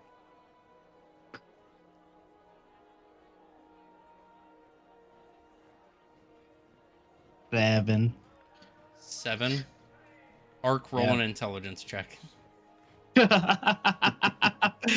Yes, give the bird intelligence. Thanks. Flat 15. 15. This looks pretty damn near similar to the previous warehouse. Probably the same setup on the interior as well. With a good presumption, this is probably the exact same layout. You know the interior. Okay. Just not where the people may be. DM, with the wound closure necklace, would it heal me back up at this point? I'd say roll a d20 and you can add that to your All right.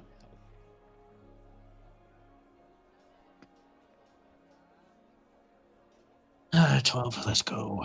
Something. Right. So as you all begin arriving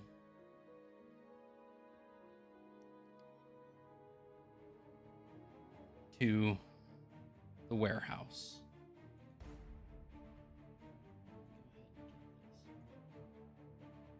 changed.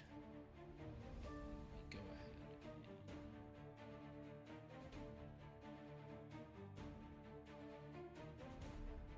Right. As you guys are arriving to the warehouse, we're gonna go ahead and hit a small intermission. So we can get drinks, food, Yay. go to the bathroom. Yeah, awesome. That So- bathroom time it is. For those of you that are watching, we will be back here in a few minutes. I'm gonna go ahead and roll the intermission now.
Alrighty, welcome back, everybody. So, after that brief intermission, you all begin flying over the warehouse. You remember the layout, at least that in which you saw from the previous time. So, as you are flying towards it, is there any way particular you want to get in here that you want to tell the coachman as he's flying to it? It looks like a similar layout to previous. Same as last time. I would.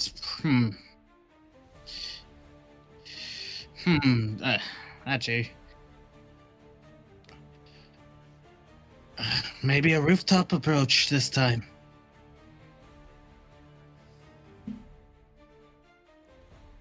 That could work. Valen, are you ready?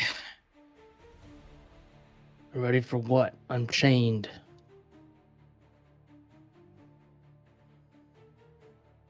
He's not going to do that well with the chains, Ark. Don't worry about it for now. Let's just focus on getting there first. Alrighty. All right. So you're flying overhead. Where am I landing? Rooftop. Alright, I'll fly over it. You all jump out. Try to slow us down enough so you can land. Thank you. Alright, as he comes down, everybody go ahead, roll dexterity checks for me.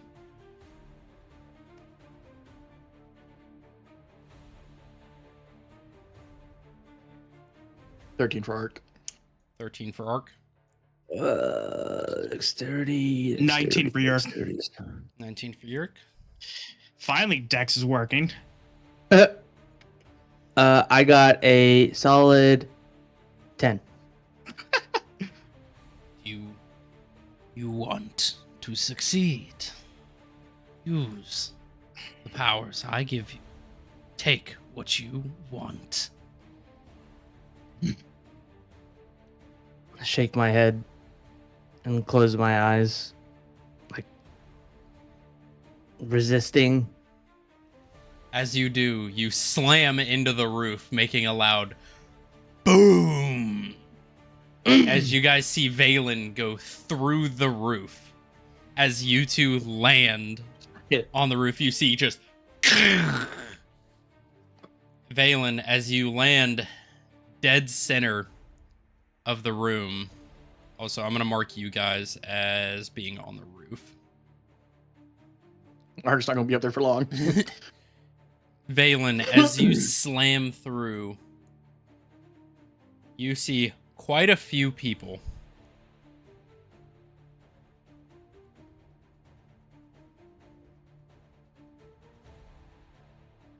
Right as you slam through, you see two of the larger figures. Two Dragonborn in mage's robes. You see one of the foot soldiers over here, and you see another ruby half-dragon standing behind a desk looking at some paperwork as you boom into the room. As you fall, you see two as well up on the higher rafters over on this right side here. Two smaller ones, what look like winged kobolds, as well in suits, daggers in hand, just watching you slam into the ground below. Everybody go ahead and roll initiative as we're getting right into it.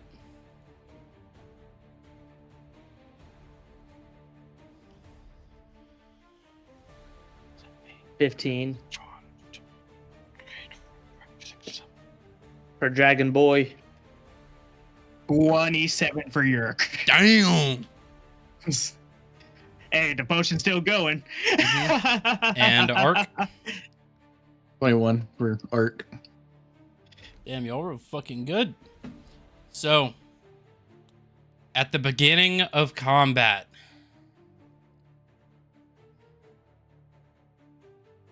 Yerk. As he slams through, you immediately hear shouting from the interior. Can I take a glance around the rooftop if there is any like windows or such? Like on the ceiling, the You rooftop. can see that the only windows are on the first floor as you look over. Well, do you want to move to the edge of the roof? Let's see. Be 20 feet of your movement Where to? Just right here. be right there. Yeah, that'll be about all I got You there. look down, and the only window you can see is right here. Yep. Okay. I think then Yerk is gonna dash to get closer. Are you hopping down and trying to get Yep. closer? Mhm. All right. So give me a dexterity saving throw as you jump off the roof. See if your little chicken legs can handle the impact. Use that one wing. 22. 22, easily enough, you skate down the side, and with another, 30 feet of movement? Or 25? It's 25. So technically you would get 30 feet of movement, because you have an extra 5. You get to about there, and you can see this foot soldier in here. And currently he is not paying attention to the window. He is looking at the large, ruby individual that just fell through the roof. He draws out the M4. Rinse and repeat. All right. Surprise attack. Go ahead and make an attack roll.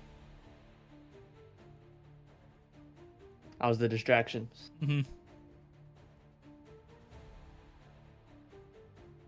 27. Oh yeah, sure. Go ahead. Yeah. Okay, so I'm gonna use all. Yeah, I'm gonna use all 4. Wait, did you so give me unjam a- it from the last time you used it? Yeah, yes, I did. It was instant. I got like a natural 20 from that, and it fucking just unjammed that Right. quickly. Okay. All right. You got- Hey, you could go. You could go. You could Yeah, go back. yeah, And look. I remember. believe you. Go ahead, roll for damage. All right. Do we want to go through all the hits first, or? Yeah, let's do all the roll to hits first. Yep.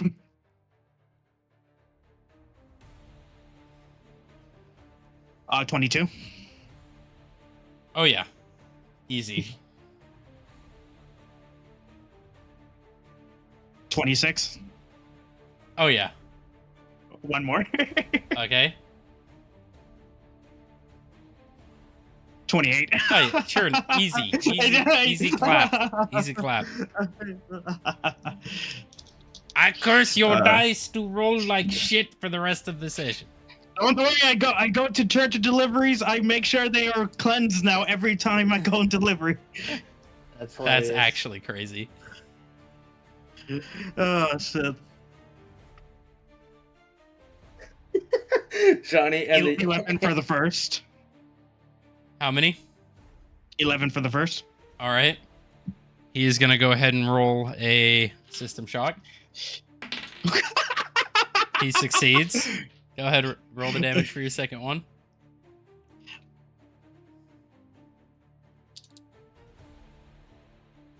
Oh, that is double 6 is 12 plus 5. 17. 17.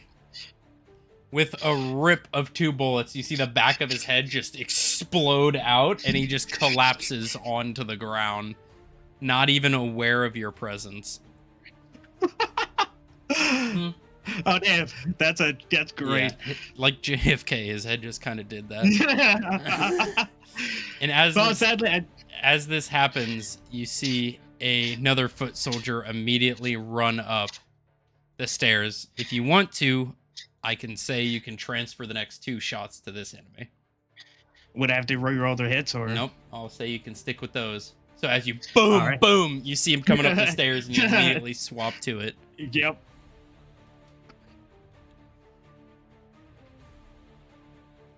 $14. All right.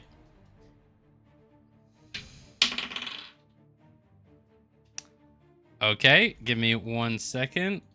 Let me pull this up. Dead.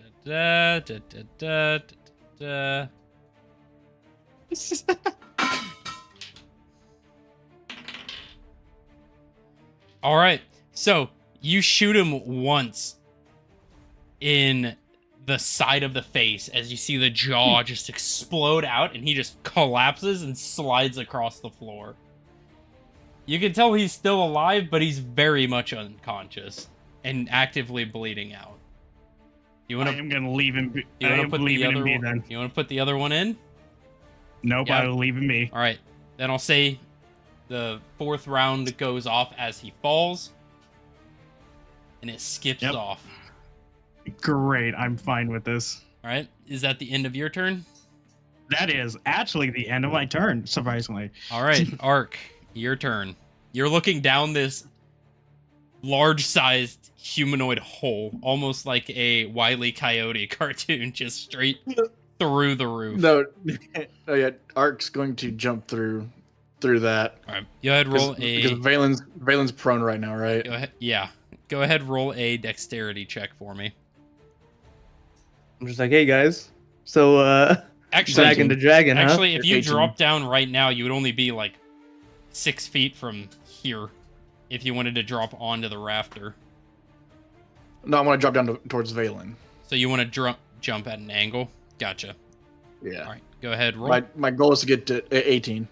18, easily enough. You just jump down, grab the roof, swing, and land right in the middle of the room as you see all of these guys now wide-eyed, No, he's preparing he's to like shoot. he's like straddling Valen. Just land right on top of his body. Just Yeah, foot on 'cause he's either running side. Just foot on either side. Yeah. Bad His- place to go, but I like it. His action is going to be to pick him up, uncuff him, and like move behind him, tell him remember his friendly his foe. As he then charges up and around this green here. All right. Okay. So you unlock him and fucking dip. Yeah. All right. Okay, is that the end of your turn?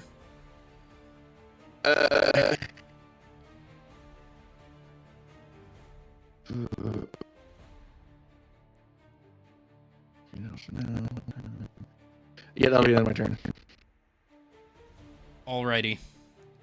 So, Valen, at the top of your turn, I've got some things for you to write down. Word. All right, so let me know when you got your notes prepared. My notes are up. So, you have, once per long rest, you have 10 bloodlust points. Okay. In exchange for a set amount of bloodlust points, you can do various effects. All right. So for Yes.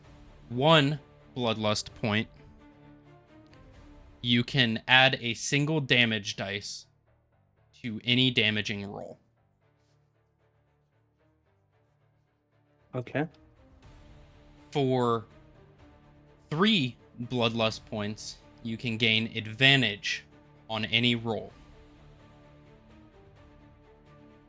Okay.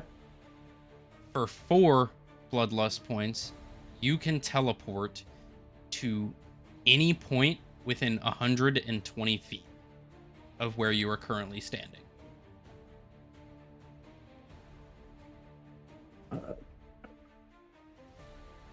Okay. If you use all 10 bloodlust points at once, you get a free use of divine intervention. All right. Okay? Mm-hmm. So, you have been unleashed from your shackles and you immediately feel the rage and the hunger and the power course through your body as you stand up in the middle of this room. You see the other ruby half dragon, his eyes curiously looking at you, and then they go wide as he sees the energy building. You assume he knows what this is like. What are you doing I on kinda your look- turn? I kind of look around the room, and kind of let the heat build up just to kind of for suspense, of course, cool factor. Mhm.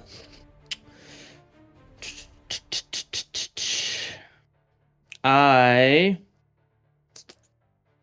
and you said these were ruby dragons, right? Only the mastermind is. Only the mastermind is. Okay. The other ones are just different colors of dragonborn and half dragon. Okay. Let's see. Then I still have my normal spells. So I am going to cast Burning Hands on the two draconians near me for a 15-foot cone. All right. So A and B. They need to do let me see. A 14 dexterity saving throw. All right. Okay. Go ahead, roll damage. All right.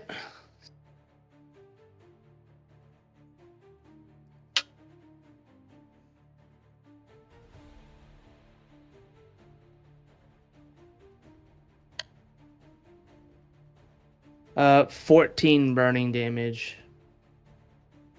For one of them. Oh, it's 14 that I rolled. So I have to roll for different, right? Because there's 2 targets. No, it is one. One roll. Okay. So then 14. Okay. So as you ignite them with fire, you see crystalline structures begin to appear. Remember last time you fought these guys? Mm-hmm. Fire helped them. That's why I asked if they're ruby dragons. They're not ruby, but they start growing those crystals on them. Happened the same with all of the other ones you fought previously as well. Yeah. Okay. You also notice something. The magic doesn't leave your body. The adrenaline persists. The spell slot is not used. Crazy. Let's try those bigger spells then. Yeah, exactly what I'm thinking. Okay. Let me see here. There it is. Well, I can't attack again with anything, so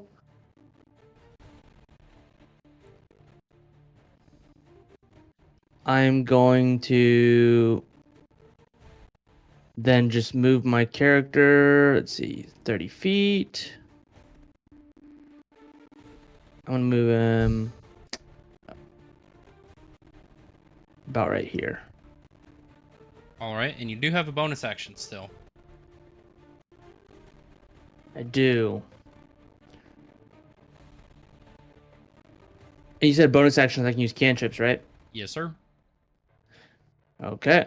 Well, then from here, I'm going to do a thunderclap from here, which Clap is a your 5 ass foot. cheek. Yeah. Which is going to be a Constitution saving throw of 14. For what distance?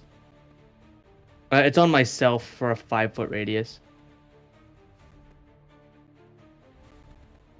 Oh, dang, that's smaller than I thought. I might not do that then if it's that close. Yeah. Never mind. I'll just end it there. Alrighty. Next up, it is the two on the top of the rafters.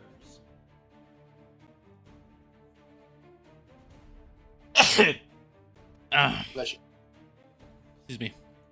They are going to both glide down towards you, and they're both going to make their multi-attacks against you. Okay. First one is a 22. That for sure hits. Next one is a 15. Miss. A 11. And a dirty 20. Okay. Okay. What are they attacking me with? Daggers. Oh, okay.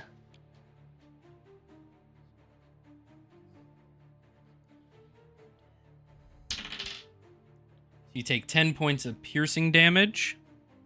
Okay.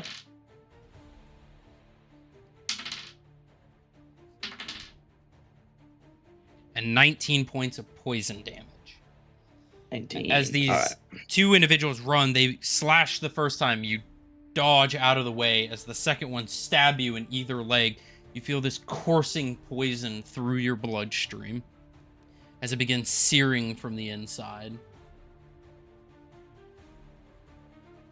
Next up, the Draconic Mastermind. He is going to, as similar as last time, he is going to raise his hand and you're going to see a familiar light appear. Okay. Ark, he is attacking you with 2 of his energy rays. Terrible first roll. That's a 12. That misses. And that is a 21. That'll hit. All right.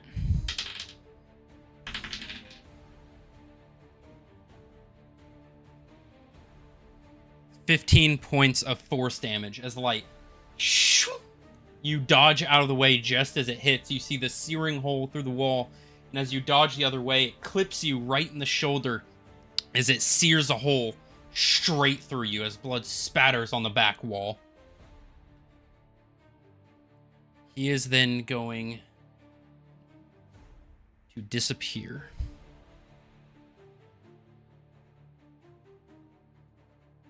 And the end of his turn, these 2 large creatures are going to start closing in. This one's going to jump over, and they're going to start surrounding you. The larger ones are going to pull out what look to be large serrated swords, as they are going to make 4 attacks against you.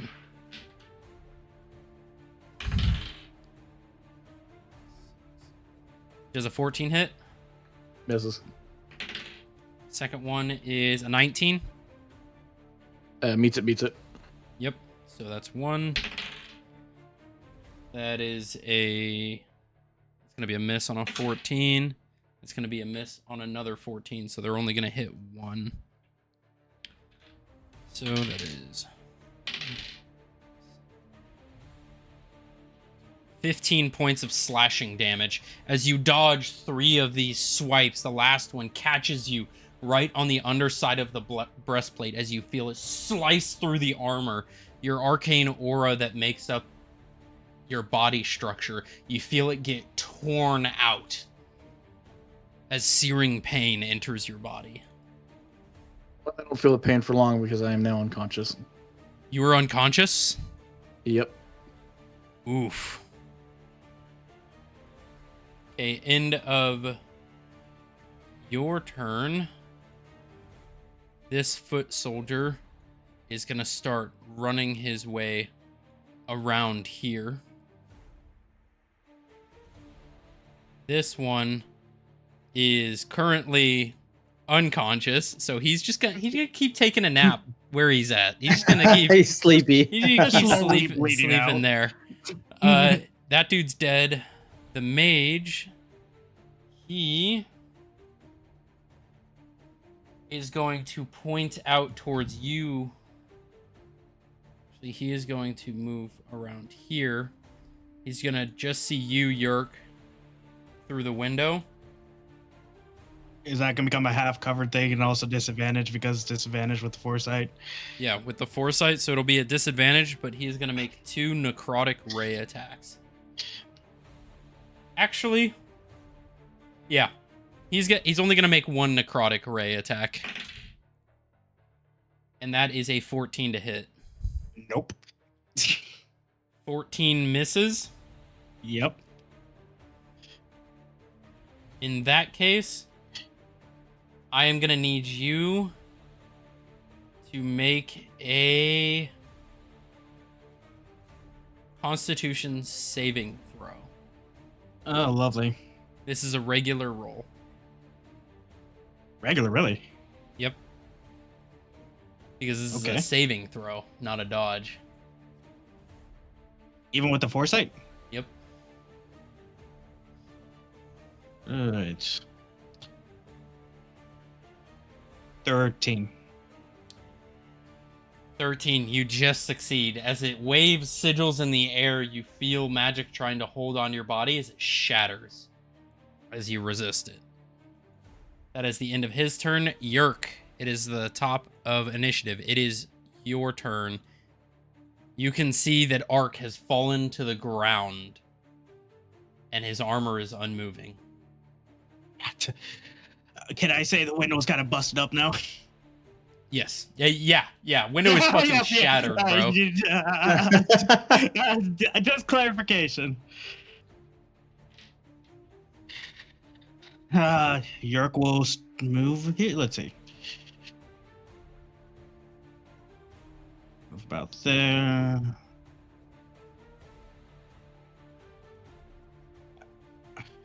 And then starts unloading on the Dreadnought A. All right, go ahead. Roll 4 hits. I will say we'll use Violent Shot for the first hit. Okay, so what does he need to make? He needs to do a DC 16 when I do a hit, I think. Oh, when you hit. Okay. Yep. Okay, so go ahead and roll all 4. 27. Yeah, fucking easy. Easy clap. 26. Yep. Natural 20 plus 10, 30. Yeah, so that's a natural 20. Cool. One more. All right.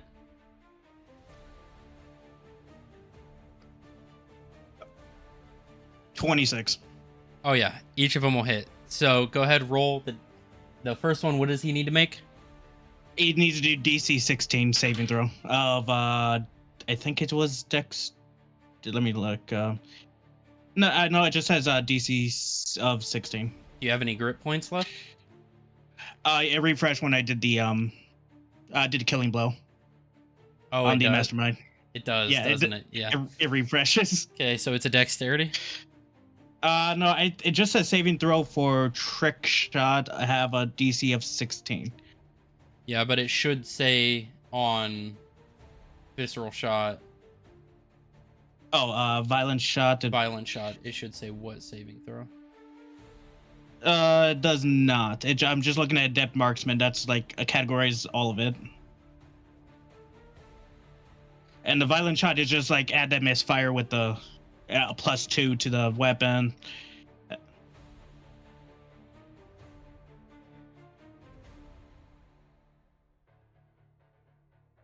Oh, he doesn't need to make a roll on that. It just No? happens. How?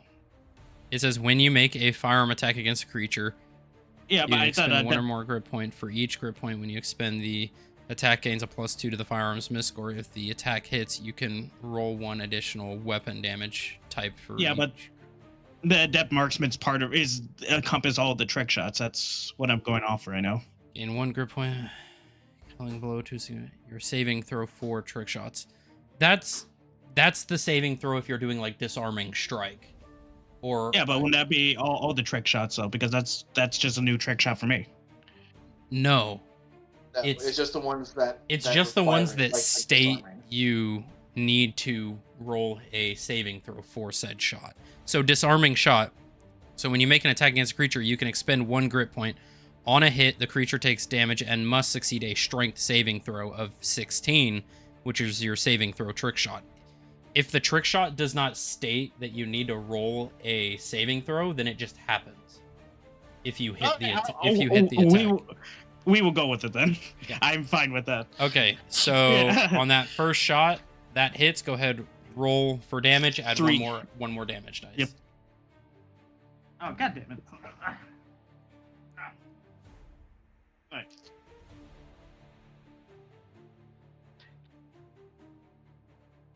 15. 15 points of damage. Second Alright. one. And this is down to 2 dice now, right? Yep.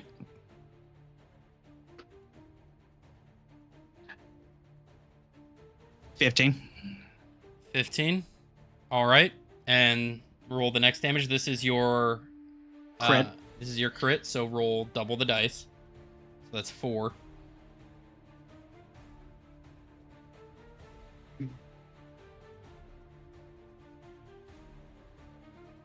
$16. 16 points of damage. All right, and the last one.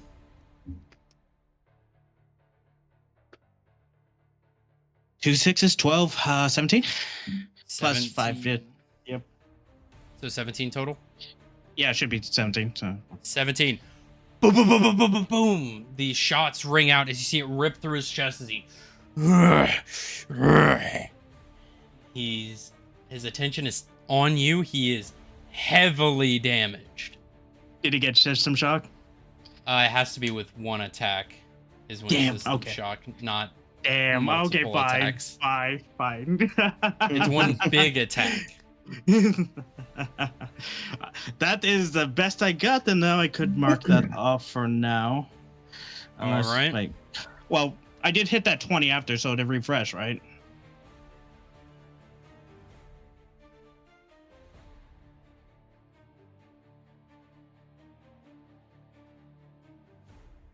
Yep, so you rolled a natural 20, so you get that trick shot back. Because it's on a natural 20 or a killing blow.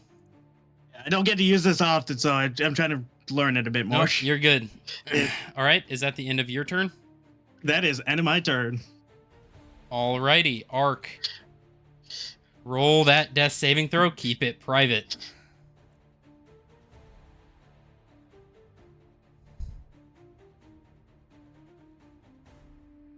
All good.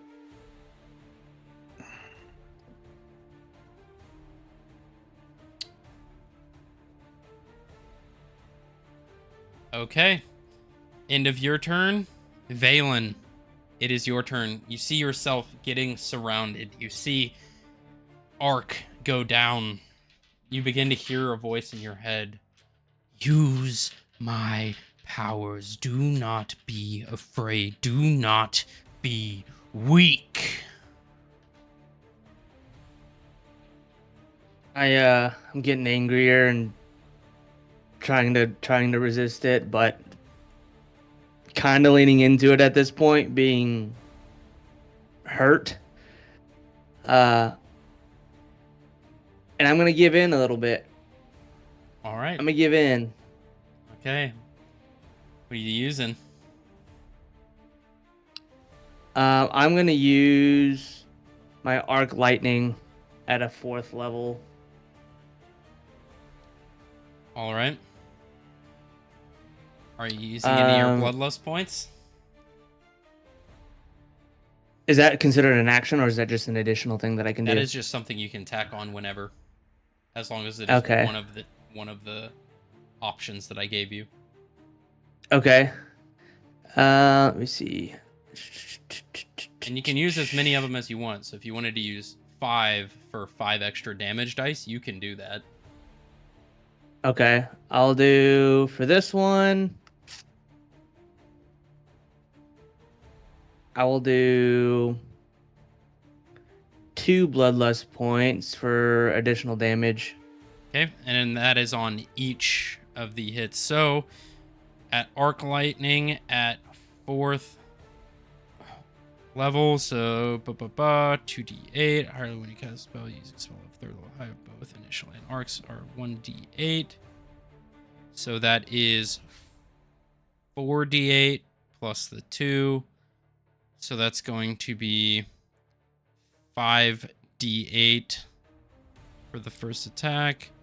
And they need to make a dexterity saving throw. I know it doesn't say it on that, but it is a dexterity saving throw. Yeah. And what do they have to beat? 14. 14. Okay. So that is a 16 plus 5, so that's a 21. So the first guy Okay. will take half damage. So go ahead Yep. and roll. So that is 4. So that is what, 6d8? 68, yeah. Let's see. Yeah.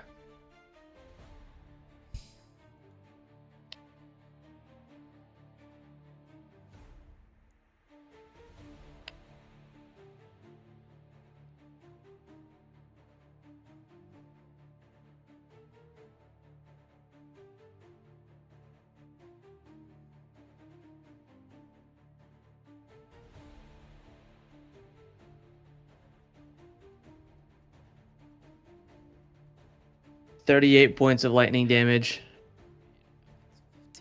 So that's 19. That is... And that also arcs to others around. Yep.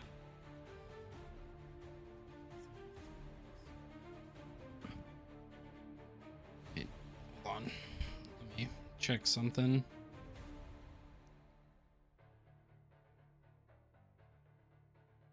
Some heavy damage right there.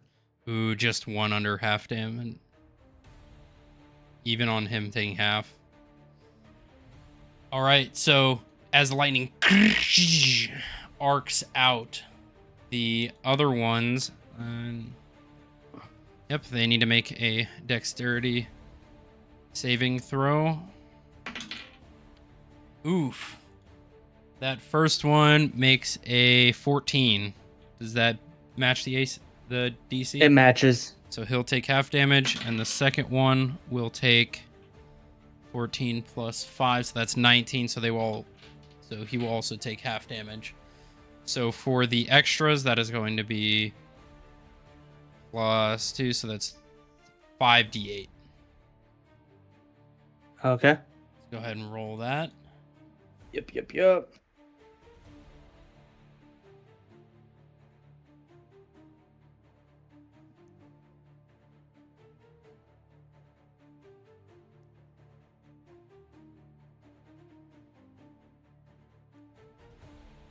30. 30, so It's 15. 15 half. That is 15 for him. He's going to go ahead and roll a system shock. That is fucking abysmal. Hey, you got cheered. I did. Sure did. Oh, it's my friend Bodie. Let me check. Yo, 500 biddies. Thank you. Hey, that's cool. Okay, so let's see what he rolls on the system shock sheet. That is a 9. So he has permanent disadvantage. So as the lightning arcs around the room, you see them all seize with energy.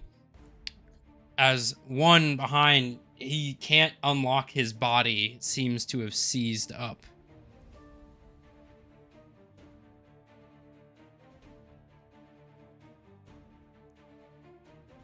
When you get damage and initial and arcs and leap from the first target. Each spell slot. Oh, you get. I forgot. Is anybody within? Ooh, nobody else is within 20 feet. You could have hit 2 more people. Yeah, I That- know. Mm. I was looking at that too. Alrighty. So you still have a bonus action.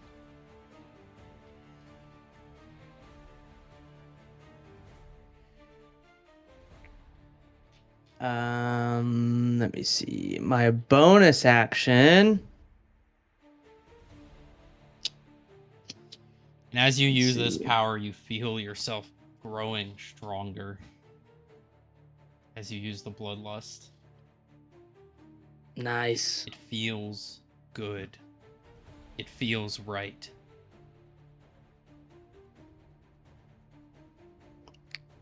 I'm going to. Let me see here. Here, I'll use my thunderclap, All right. and they need to roll a Constitution 14 saving. So that will hit those two. Okay. So they're gonna take 2d6. Let me see. Yep. So that first one, you said dexterity saving throw? Constitution. Constitution. So that is a 12 for the first one. That is an 11 for the second one. So they're going to take full damage. All right. That is 11 points of damage. Oops, didn't mean to click that. 11 points. You see as the thunder slams out into them, they grab their ears in agony as they begin to bleed. Oh, wait, hang on. The cantrip upgrade. The damage increased by 1d6 when you reach level 5 by 2d6. Well, it automatically should apply that. Gotcha. So if it does, then then we're good. Yeah, there. the damage increases by 1d6 when you reach level 5 and level 11. Yeah, so it's at 2d6 right now. Okay, cool. Yep, so that was right. Just checking. Yep. Okay, is that the end of your turn? It is. Okay, both of these guys, they're gonna try and fucking stab you now. I believe it. Oh, can we pretty please stab you?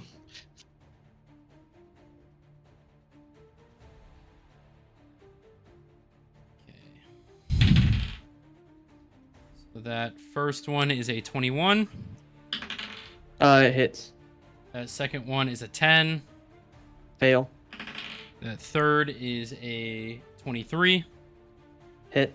And that fourth is a 11. Fail.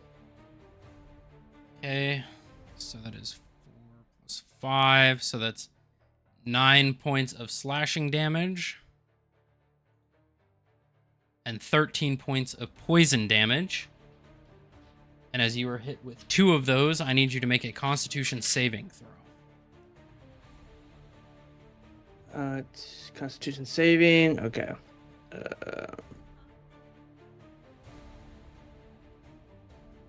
18.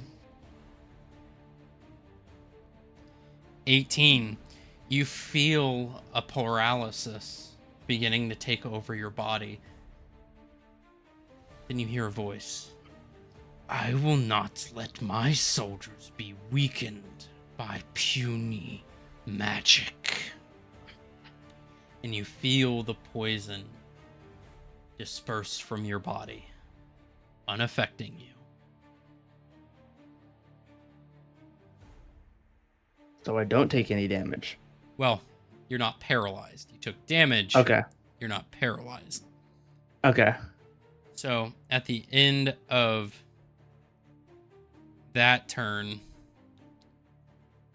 you were going to see the mastermind reappear here, and he is going to make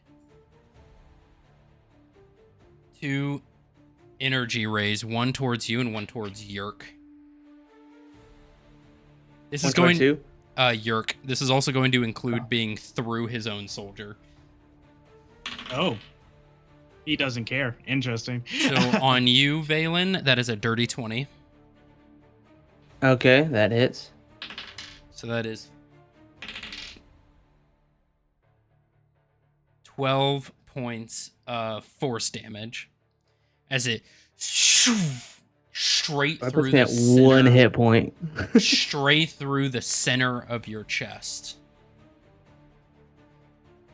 Yerk, Disadvantage. disadvantage on this. There's a 8 to hit. You see the light in slow motion as you dodge out of the way as it just straight past you.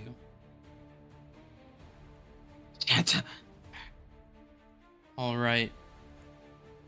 End of your turn. It is the dreadnoughts. This dude is gonna rush in to you. This guy is then gonna follow suit. Oh fuck! Come on. And they are both going to make attacks towards you. They're going to make 4 sword attacks against you. Damn. All at disadvantage at least. Yeah. 12. Nope. 2 natural 20s. I'm guessing that hits. The quietness. The third attack is a 12. Nope. And the fourth one is a 10. Nope. So, 1 with double damage.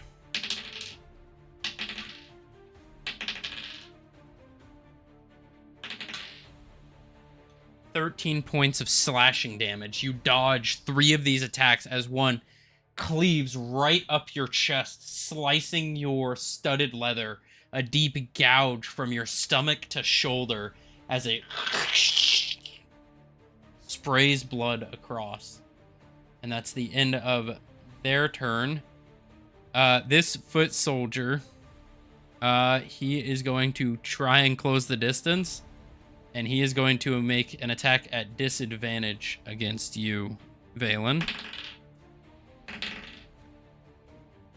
That is a 7. Fail.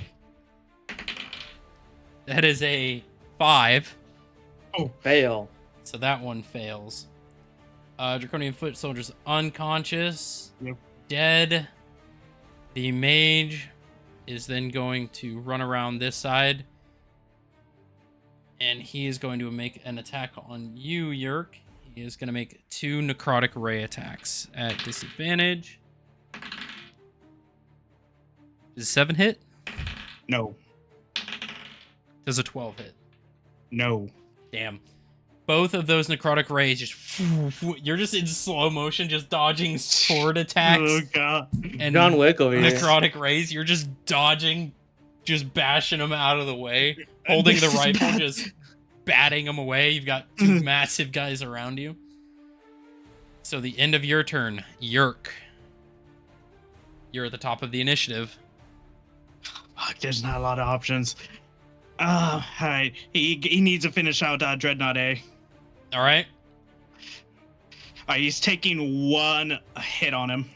1 hit on See him. if it finish him off. Okay, go ahead and roll.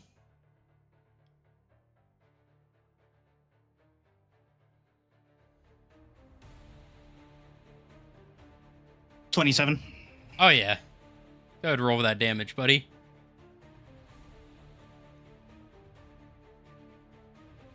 14. 14. You just muzzle punch right in the bottom of the jaw, and you just see the head canoe out the top as it sprays and paints the ceiling red as he slumps to the floor. He turns his attention to B then. You see B, he just looks up, looks at you, his eyes go wide as you shove the muzzle in his chest. You're next. You're a little fucking DPS god right now, Jesus. Yeah. What was this in the beginning of the season? I know, right? 29 for first hit. Fucking sure. Take it, take it.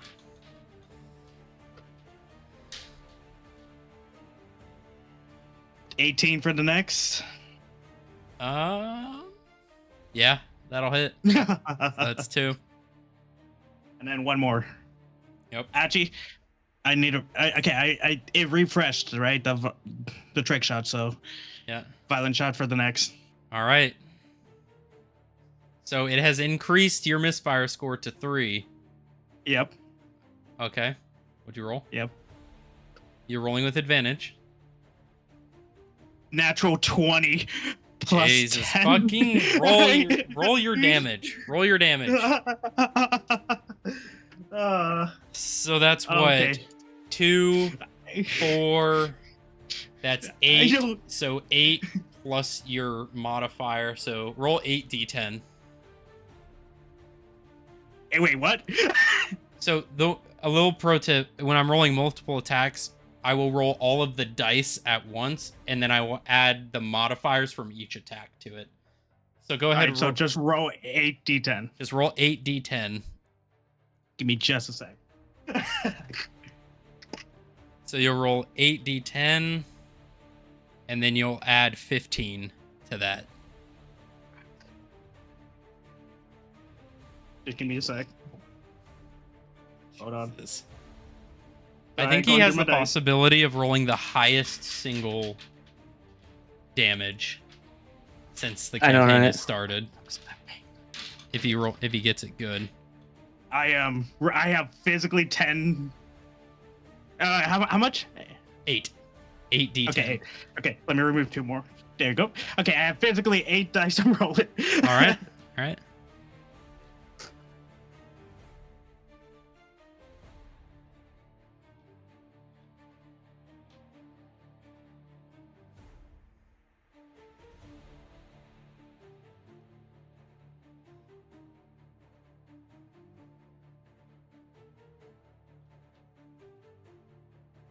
$23 plus 15, you say? Yep. So that's 38. Yep. Not as much as I thought. And not that good a roll, sadly. Mm.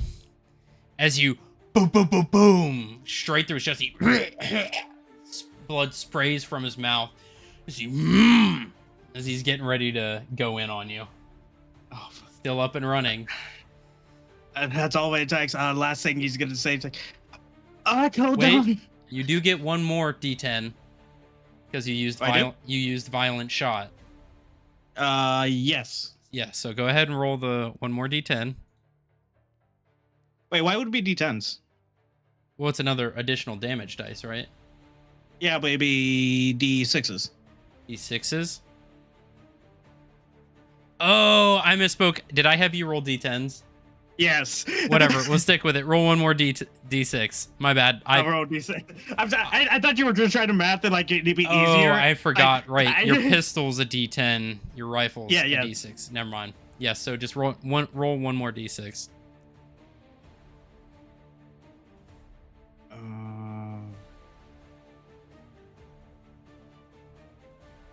Just a D6. You have 2. All right. Hey, any damage count? Okay. Is that the end of your turn? Yep, and Yerk just yells just out, I called on. I'll be there. All right. Ark, my boy. Your second death saving throw. Natural 20 this time. Yo! Nice. Immediately, you pop up with a single hit point as you back into consciousness. You are prone, but you have count it, 1 hit point to go around. Okay. Dragon Maid is next to me. And that is the end of your turn as you roll death saving throws at the end. Yeah. Yeah, I'm gonna keep pretending to just be like dead next to this mage right now. One eye open, just just trying to hold through the pain, just one eye open. Gotcha. All right, Valen, it is your turn. I am gonna take a here? potion of healing. You're gonna take a potion of healing as a bonus action. Mm-hmm. Are you doing like a greater healing? Because, That's all I got. yeah. All right, so that's what, 4d4 plus 4. Yep. All right, go ahead, roll it. All right.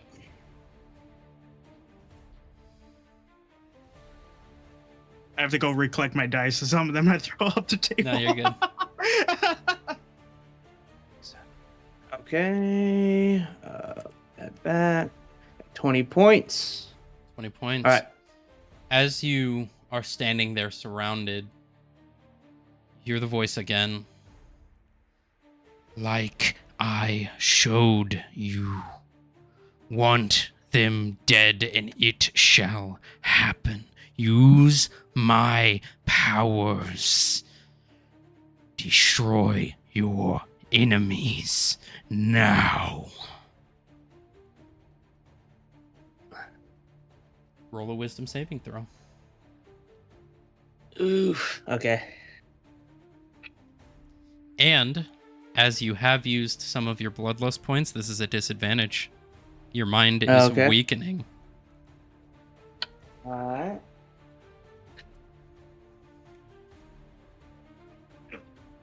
Wow, I rolled a 12 and a 20 on the dice, and then 18. 18. Do you want to fight it? It's up to you at this point. I will fight it.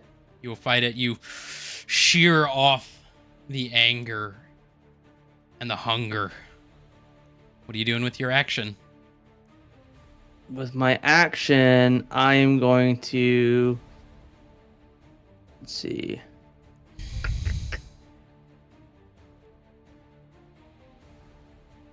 I'm going to summon my elemental. I'm going to summon... Let's see.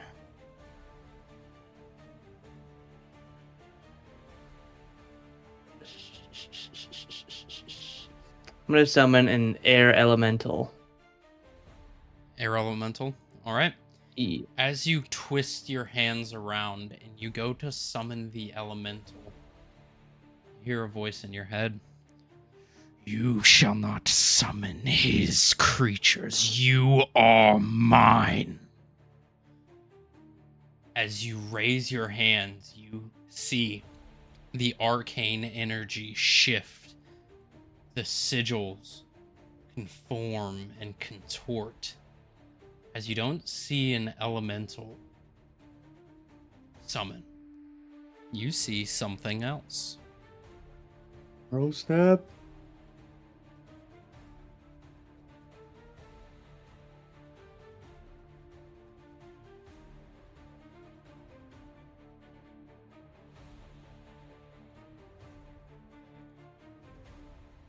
Oh shit.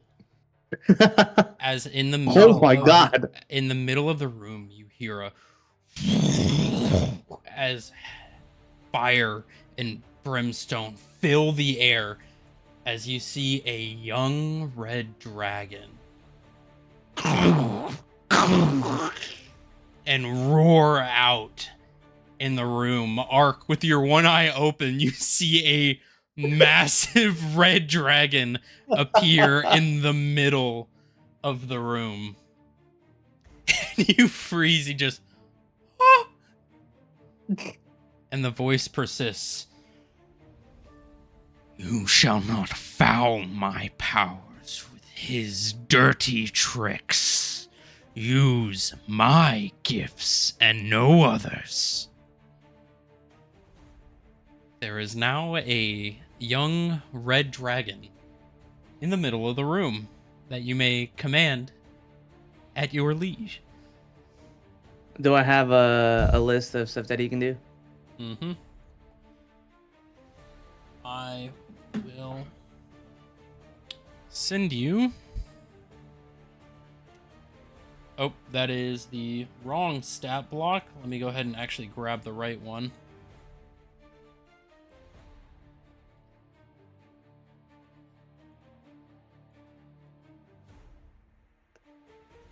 Go ahead and grab this, and I will go ahead and boop. There you go. There you go. Yeah, let me see it. So that is the stat block of a young red dragon. And that is a concentration spell. Yes.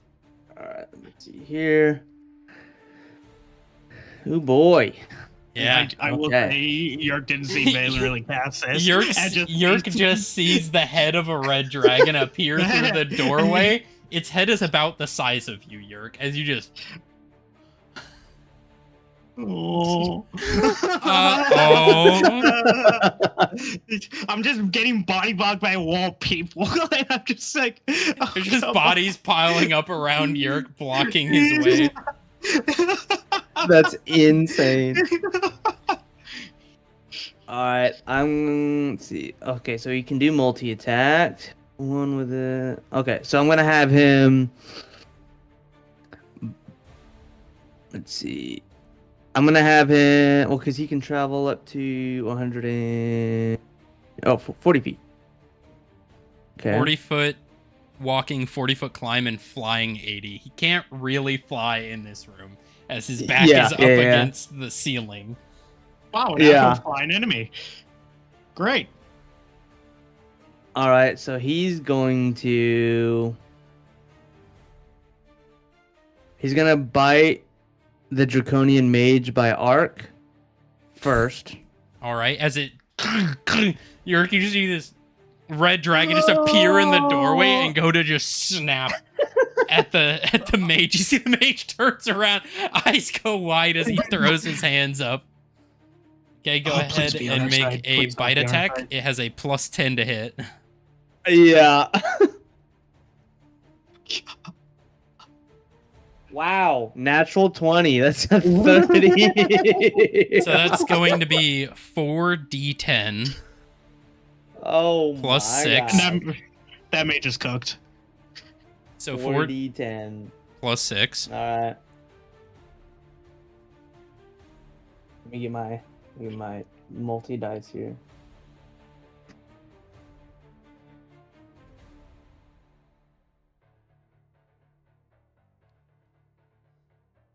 Okay, let's see.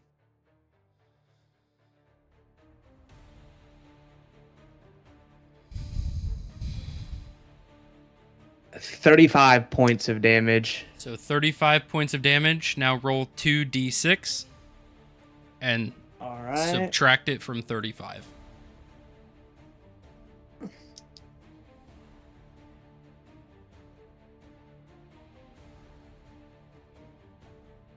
I rolled the 3. 3, so 32 points of damage. As the fire arcs out of its mouth, you see the mage beginning to heal and go, as the teeth you see Gone. You see this draconian mage just split in half.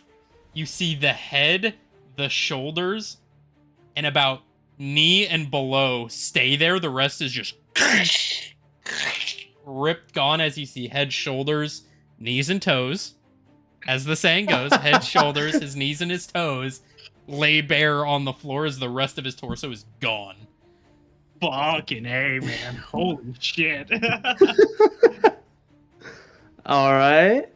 And then I'm going to have him go towards the Mine Master. He'll be the second. Cheers to Alright. that, mate. All right. Yeah. And I can only do 1 bite attack and then 2 with the claw, so I'll Yep. do a claw attack. All right. All right. And that's a Let's +10 to see hit. Here. Yes, sir. Let's see. Oh, I don't want to grab the wrong ones. Dirty 20. Oh, Nice. 2d6 plus 6.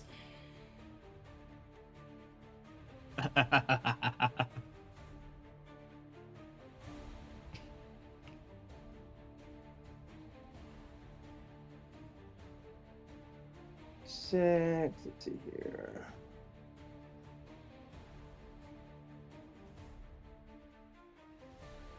Uh, 12. 12 points of damage. Yes. As it slashes, he backs out just out of the way as you see 2 large gashes appear in his arms as the claws swipe by. Looks like the movement of this room is a little hard for the large dragon. Okay, Alright, he's gonna make a second attack on him. second attack. Wonderful. Yep. Or his last attack, I should say. But yeah. Gotcha. All right. 28 to hit. 28 to hit? Yeah, that's gonna fucking hit. All right.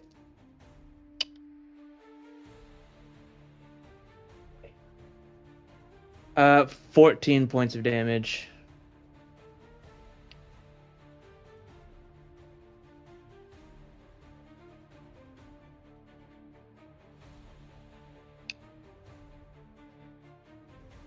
$14 points of damage. Yes, sir. Alrighty.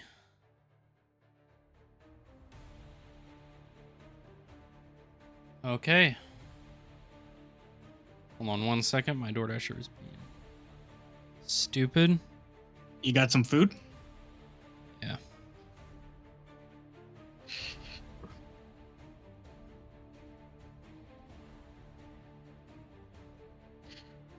Oh boy.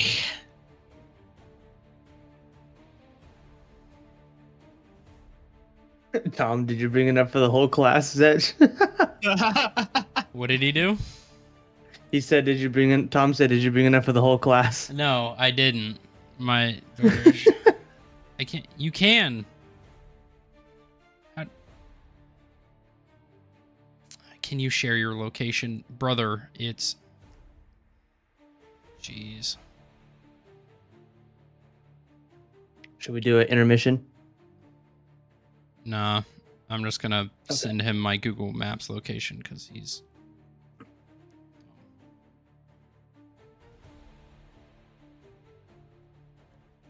And I'm pretty sure he's using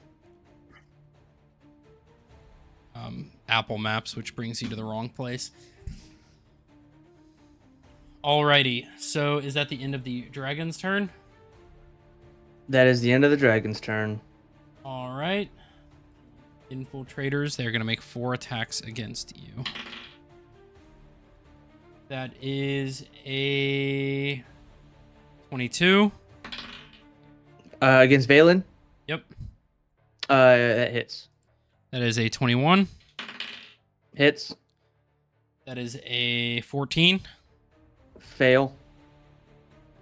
Does that meet your AC? Nope. Nope. What's your AC?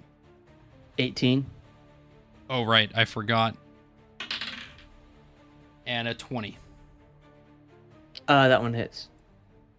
Okay. So that is going to be 3 attacks. 4 plus...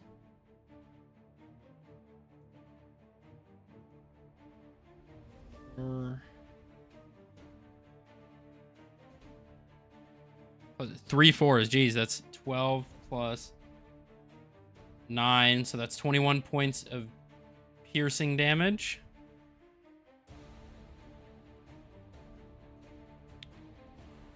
And 32 points of poison damage. Get A. Holy hell. As they begin just stabbing you like a fucking prisoner. As they just... Yeah, dog. Valen's done. Alright. As you drop to the floor unconscious, I'm guessing, Yep. the dragon disappears.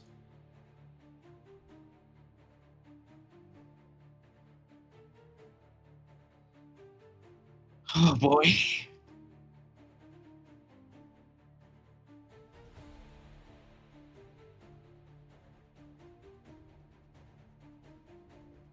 Hold on 1 second. We're gonna be right back. I gotta call this DoorDasher because they're being dumb and stupid. I'm gonna run intermission real quick. Intermission it is.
stuff in refrigerated areas. Alrighty, we are back. Sorry about that. Had to assist my DoorDash driver with finding my location. Have you acquired the food? Yes. It is in the living room. Taya's got it. We're good. We're all good. Okay, so Valen just got stabbed a shit ton. Yep. The Draconian Mastermind is then going to, seeing that you are down, is going to attempt to make 2 shots against you, Yerk. Yeah, why not? Ray. That's a natural 1. Wait, what's the mastermind doing? 2. What? What's the mastermind doing? He is shooting an energy ray at Yerk, and he is failing miserably. As he misses. Okay, it's failing right now. he misses both shots. As Yerk is still just sitting there, just dodging attacks like fucking Neo from the Matrix. All right, end of his turn. Man, this foresight's a hell of a drug. Yeah, I know, right? It is now the Dreadnought's turn in front of you. As he is going to. Your end will come. As he is going to make an attack against you, Yerk. Great. Let's see how it goes. He is going to make 2 of them. 10. Mm-hmm. And a 12. Nope. Just dodging out of the way like nothing matters. This dude's at disadvantage. Seeing it as you have fallen. This dude is pissed, so he is going to attack you while you are down, Valen. Okay. Which is at or it's a regular roll. Because he's prone, essentially. Does a 17 hit you? No. So, having advantage as you're prone, and disadvantage because he's hurt, he goes to throw the sword down angrily, and he misses and just goes straight into the floor, and he starts pulling on his sword. He can't get it out. And that is the end of his turn. Top of the initiative, Yerk. That would have been -2 saving throws, by the way. Or death saves. You made the poor decision. Yo, shout out to somebody subscribing to Jay-Z. Let's go. Yeah, Big thanks dubs. for the sub. Thank you. Welcome to the Cosmo Eternum sesh. Yerk is going to do 1 hit on B. 1 hit on B? Yep. All right, go ahead. Roll the hit. 28. Fucking, of course. Of course does a 28 hit? Yeah. Fuck you.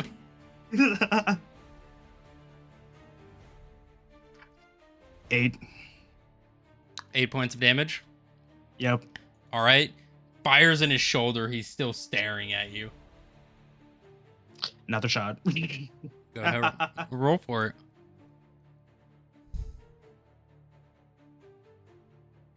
Bro, Eric Cartman subbed to me on YouTube. That's what that was. On YouTube? Yeah. Oh, you have it set up for YouTube as well? I'm not streaming on YouTube, but it's connected to my YouTube, so I guess it just translated over. I thought a minute Twitch subscribed, and I was like, oh, dope. Yeah. Okay. 17. Yeah, that'll hit. All right. He's a big old I was dude. worried there. 9. 9. He's looking hurt, but he's still standing. Fucking A, then. Standing better than I ever did. I already used my violence shot, and I couldn't refresh it yet. You have 1 more. I still have 2. Or you have 2 more. Another shot to him. Let's see how it goes. 28. I mean, You know what? No, it doesn't hit. Fuck you. Defies.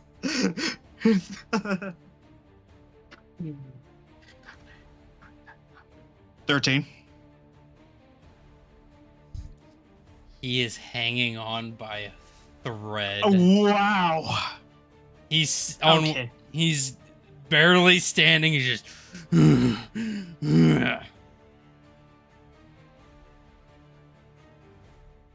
Last hit. All right.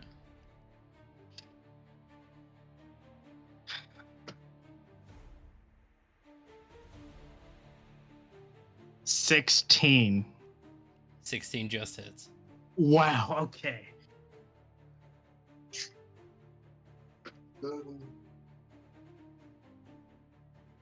$13. That'll do it. As you fire the last shot in, you see his eyes gloss over as he collapses onto the ground. The 3 bodies just in a pile in front of you. At this point, you're just gonna yell out at everyone. Oh, I'll be there. Hold on. And then this guy wakes up. All right, end of your turn. Ark, it is your turn. You have your full turn. You are prone, so it's half your movement to get up. I know.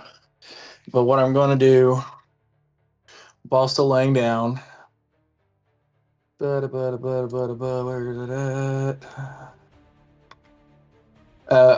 going to use my lay on hands pool. I have a pool of healing power that can restore 25 per long rest. As an action, I can touch a creature to restore any number of HP remaining in the pool. Yep, you're healing yourself. Or 5 to either cure a disease or neutralize a poison affecting the creature. But I'm using the full 25 to get up to 26. All right, sounds like a perfect use of your lay on hands. Yep. Ark is touching himself. He is. He's yerking it.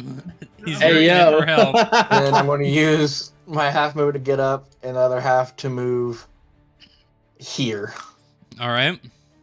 And that's a bonus action for lay on hands, correct? Action. Action. So you have your bonus action.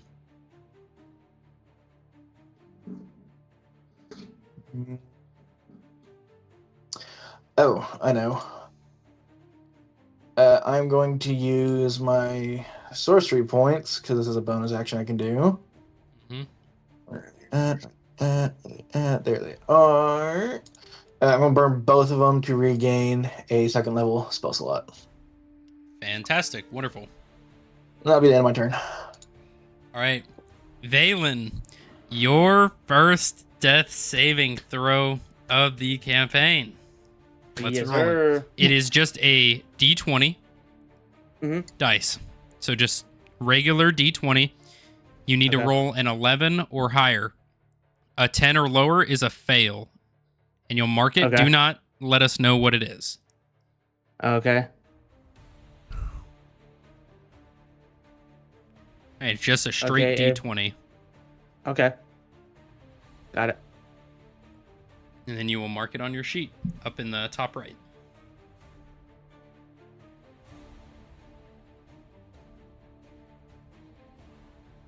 Okay. All right. Sounds good. End of your turn. The infiltrators.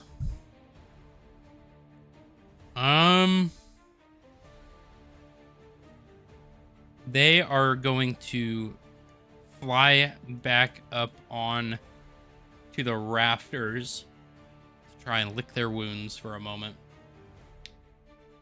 The mastermind is going to see you from the corner of his eye, Ark getting up, and he's going to try to make a shot against you and a shot against Yerk. Is that a spell, by the way? No, this is an ability. Shit. Okay.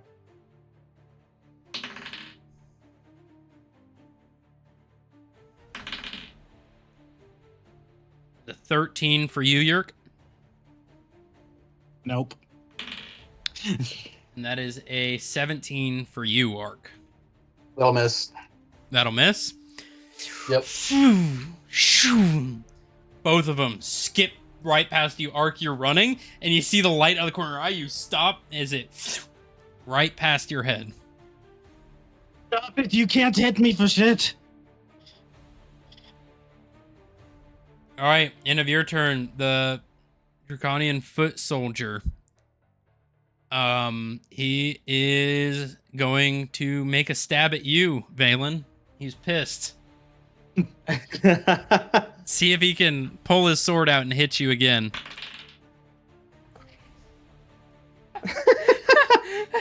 He's fighting with it. So that's a 5. So he just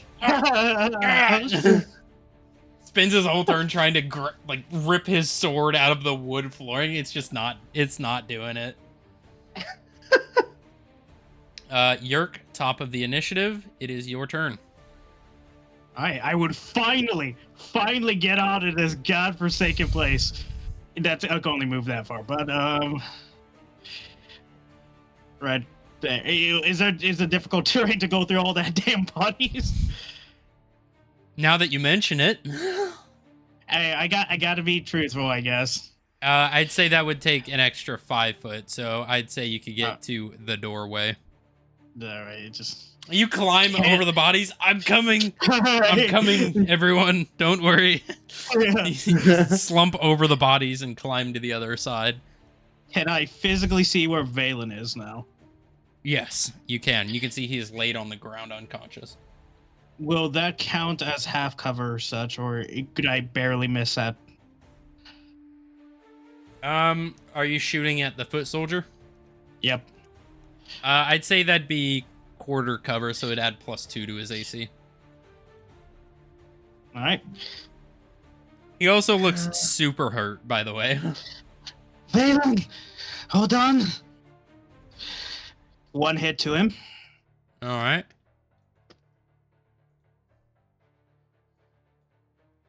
$28. No, it doesn't hit. No. Yeah, AC is 30, actually. yeah, it hits. 14. With one shot of the rifle, as he's trying to pull the sword out, he looks up, his eyes go wide as you see just... as he just collapses right next to Valen. Just laid on the floor, dead. He concentrates on the mastermind now. Quarter, half. That would be... say where he's standing. It's a little harder of a shot. I'd say half cover. So he's got +5. That's the best he can do. He's just gonna unload all three hits on him. Mm-hmm. He is also gonna do violent shot on the first hit, since he did do a kill.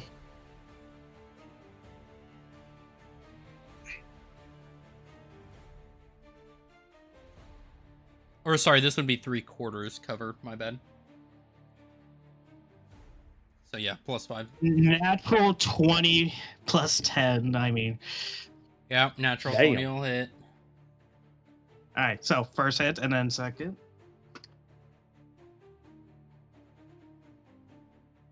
$27.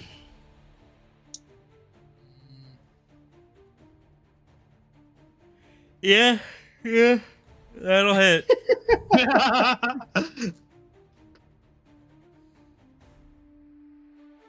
21. Yeah, that'll hit. All right. So first is 3 dice, 3d6. Yep.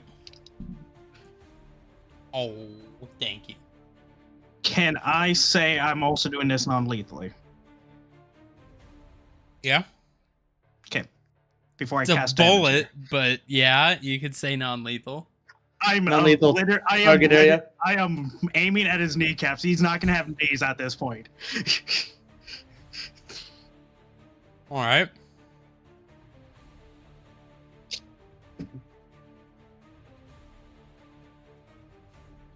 $14 for first hit.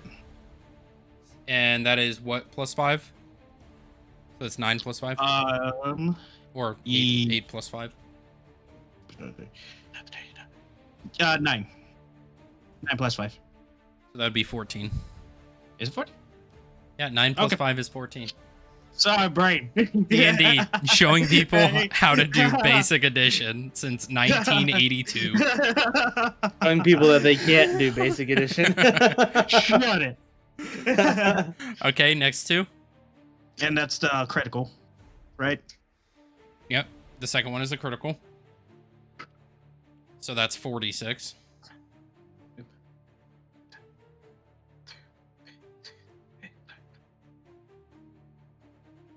$25. All right. Your final damage. And that's just 2 normal D6. Hmm. Let's see. 11. 11. You triangulate the shot just underneath the shells as you boom, boom, as both his kneecaps explode out the back of his legs as he drops to the ground. Your third and final shot just threads the needle through all of the moving equipment and gears as it boom straight into his chest as he folds back onto the floor.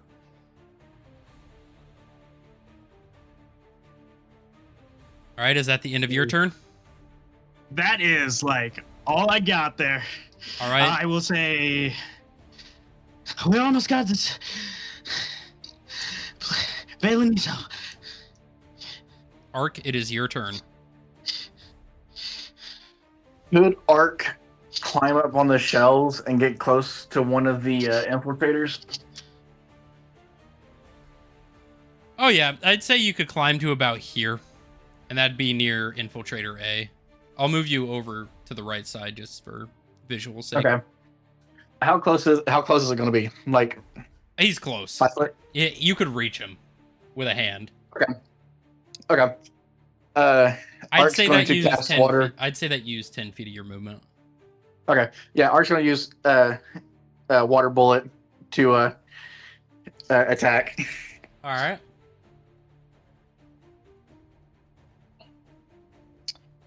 That is a natural 20 plus 6. If it's ranged, wouldn't it be 26. disadvantage within 5 feet? No. It does not. But it's Because the range can be from between 1 to 10 feet, 11 to 60 feet, or 61 to 90 feet. fucking ranged spell, bro. What? Questioning his decision to add this spell. And the closer it is, the stronger it is. So since I'm casting it at second level, it's considered a 66, doubled with a natural 20, so that's actually 12d6. I don't know. As a DM, it doesn't say it negates the disadvantage at close range. It also doesn't say anything about it being at disadvantage. Well, that's with it being at close that's range. a rule set, and there's a feat called Warcaster that specifically negates that for spells. So, I will say for this, I'm going to make a ruling from here on out. I'll let you get this one. All right? For the natural 20, because I don't want to take that away from you. But from here on out, if it's within 5 feet, it's at disadvantage. Because that would be basically negating the existence of the... This is the source material, man. I can't... But if you look at other spells like Firebolt... No, right? yeah, no. Other spells have all that. They just didn't include it with this one, man. No, I'm just like... That's not what I'm saying. So, like, Acid Splash, right? Or what's another good one? Frostbolt, right? Frostbolt doesn't explicitly say you can't do it within 5 feet. But the overall rules say that any ranged attack within 5 feet is at disadvantage without a relaying feature, such as the Archery Master or Warcaster. Okay. So, I'm gonna let you get the natural 20 on this because I don't want to take it away. but from here on out, within 5 feet is disadvantage on that. Okay, is that agreeable? Is that agreeable? That can be agreeable, yeah. Okay, so roll your fucking stupid fucking whatever fucking damage it is. What would that be? It's second level water bullet, so that's what, 12d6? Yep. That's so dumb. I need to add another homebrew rule next, or from here on out, no fucking water bullet for new characters. Has the other party not used any of that? No, because I've told them no for this specific reason. Because it's a dumb fucking broken spell for no reason.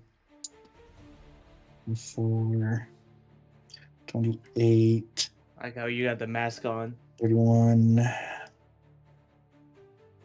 Here's the funny thing. I gotta tilt my head. 33. Side. 39 points of damage against it. Yeah, no, he's gone.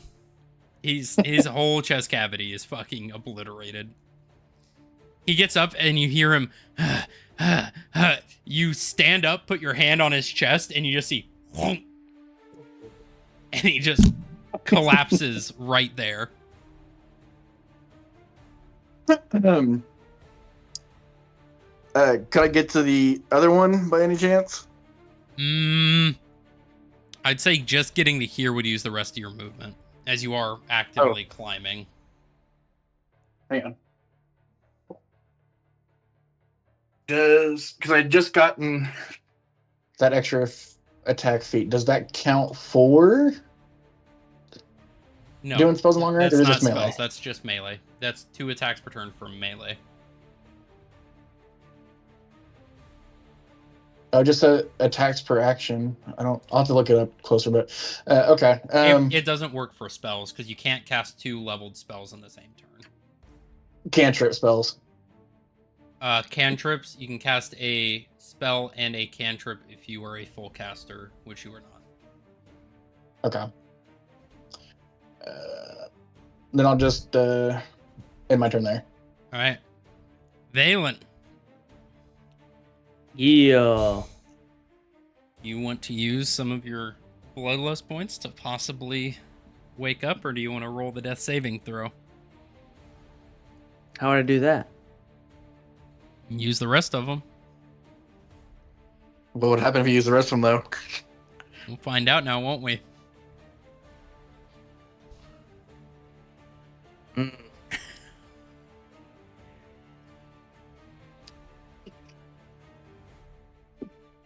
Or do you want to roll the death saving throw?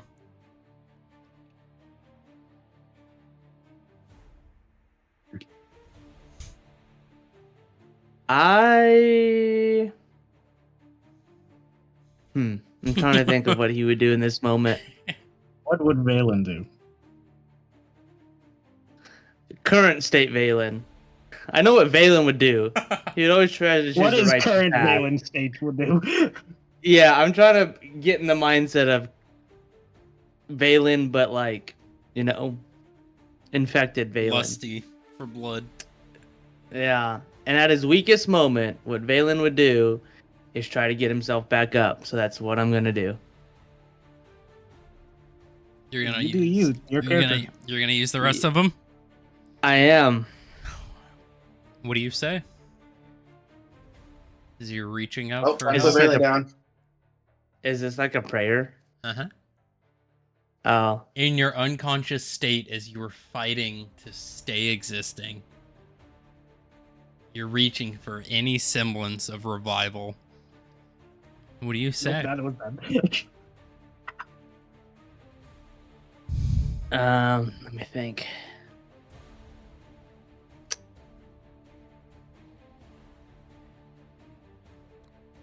If you truly have my support, get me back up in this fight. You shall be a wonderful soldier. Rise, my creation, and slaughter those deserving. Well, And there you goes Waylon. guys- We gotta put him down. You guys feel the earth shaking. the walls beginning to crumble around as Valen, still unconscious, rises from the ground. What would you like to do? You're in a unconscious blood rage. So what would your body's natural reaction be? To immediately go into like this seeking out all the draconians and basically living creatures. All If right. I have no normal thought This of is Valen, and pure just primal instinct. yeah, I'm going living creatures all dying All right. Well, that I can shit. see. So immediately you hop up without a care in the world. You run up. Go ahead and roll a strength check. All right. Let's see, strength. For 22. 22. Ark, you see this as this massive figure, almost like a rabid dog, rips up onto the top of the banister or on top of the walkway, and you see a fist go straight through the back of the head of this creature. You see the skull and brain in hand, the head wrapped around the forearm of Valen's as he rips it back through, and the body slumps to the ground. Valen, you see Ark in front of you. He's living, breathing. I'll start going towards Ark. All right. Ark, you see this boom, boom, boom, boom, boom running up to you. And that's the end of your turn.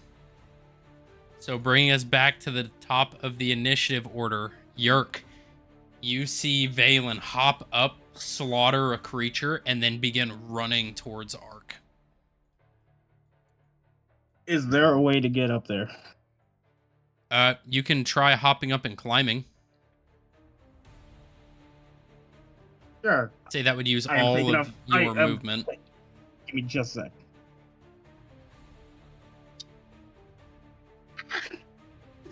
He took the mask off. Yeah, he said, I can't talk worth shit in this thing.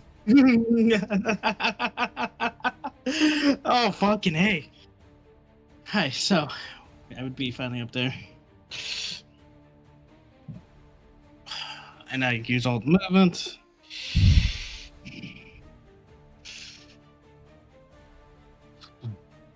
Okay. How is Valen looking? Hurt. His body is being held up by nothing but primal instinct for survival.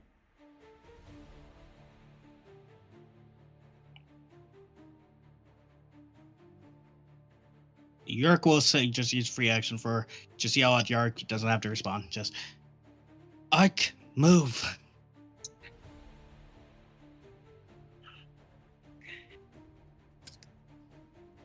What do you say, Art? And then Well, like you said, I don't have to respond, so right now I'm just in fighting stance, ready to go. You want to hold your action, Yerk, until he moves? yes, I will hold the actions going for non-lethally All right. at the knees. All right, Ark. All right, Ark is going to charge at Valen, and his first attempt is going to try and get the anti-magic cuffs on him. Ooh. Oh, I was hoping you would do that. Okay. Okay. Go ahead, roll competing. Slide a hand. I'd say strength checks. This is going to be a competing strength. Strength. Okay. So Valen, go ahead, roll a Better beat me strength, on this. strength check. Yeah. I got an 8. I got a 10. Just So close. just barely. You barely. bum rush him and like football tackle his ass to the ground as you elbow him right in the face as ching, the anti-magic shackles land on Valen Stormgaze. And I'm back unconscious. As he falls to the floor, he begins lulled asleep. He is very, very hurt and actively bleeding out. Yerk tosses a healing potion at Ark. Use that. And Yerk proceeds to the mastermind. I thought the master. Oh no, you didn't kill him. You just unconscious him. Mm-hmm. Yeah. Well, kill him because he's going to affect you next. We'll see. God, you idiot! You fucking bird brain. Western. I'm just going how it is. Yeah, that's why I'm saying a bird brained idiot. Mm-hmm. Okay. We're out of combat order. Okay, yeah, he'll give Valen the potion and. All right. How much health is that? Is that a greater or It was- regular? It was just a normal one. Okay, 2d4 plus 2, Valen. You can roll that. 2d4. Okay.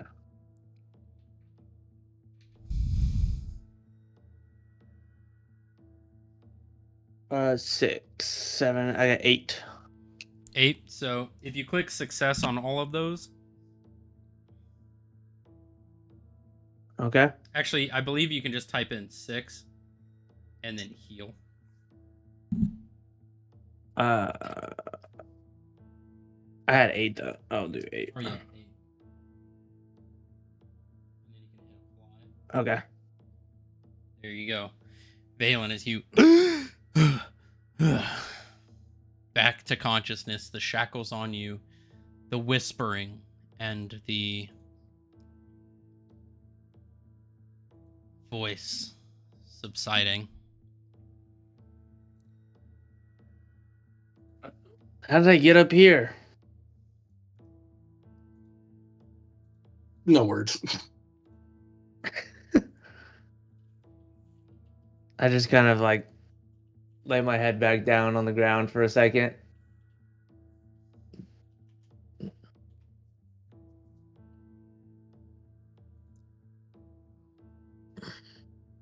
Yerk, what are you doing as you walk up to the mastermind? He pulls out the revolver, slaps them, but pointing the weapon at them. Getting ready to shoot them if he makes any sudden movements to, or even opening his mouth. He wakes up, takes one look at you.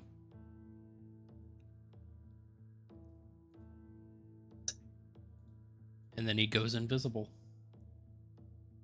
Fuck.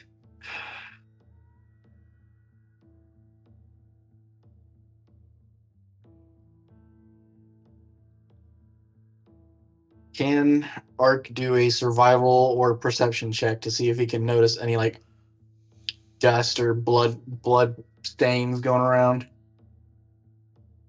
Sure. Go ahead, roll a perception check. Shout out Ed with the sub to Zutch. What? Bird. Word.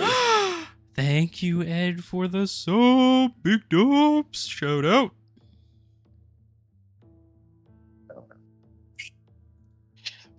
Actually, even with the invisibility, with the foresight, would he still be fast enough to react, though, to that? Not to this. No, it's 20 plus 4. 24. 24. With a 24, you can discernibly tell that this isn't just invisibility. This is teleportation. So you can tell that he didn't turn invisible and walk out, but he did teleport somewhere. But he's not in the immediate vicinity from No. the eagle eye view. Nope. You don't see any blood pooling or any new blood spatters anywhere. No. Duh.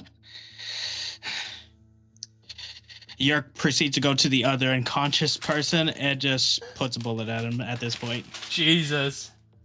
Valen, as you waking up, you just hear a bang.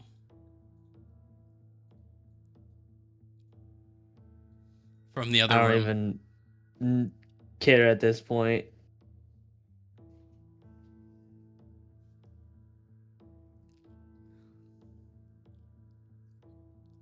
So, you are all left in the silence of this room. Damaged. Hurt. Valen, you're sitting there. Laying down. Breathing. You're hurt. But oddly enough, a sense of comfort comes over you. Warmth. Love. As everyone in the room begins to hear a round of applause. As you see entering through the doorway to the facility is a small 3'2" ruby kobold. As she begins to speak. Well, that's a little better than I expected. I thought you all would die here. Good thing I'm here now, though. And that is where we are going to end tonight's session of Cosmo Eternum. Fuck you, bitch. DM, God please. damn it. No, DM, please. Just quick question. Can Ark say something? We'll have to see what you say next time when we That's gonna be really good. get back to session 26. But thank you all time on Dragon Ball. for watching. This was a fantastic session. And we will see what happens next weekend. I will see you all again next Sunday at 2:30. Thank you all for coming.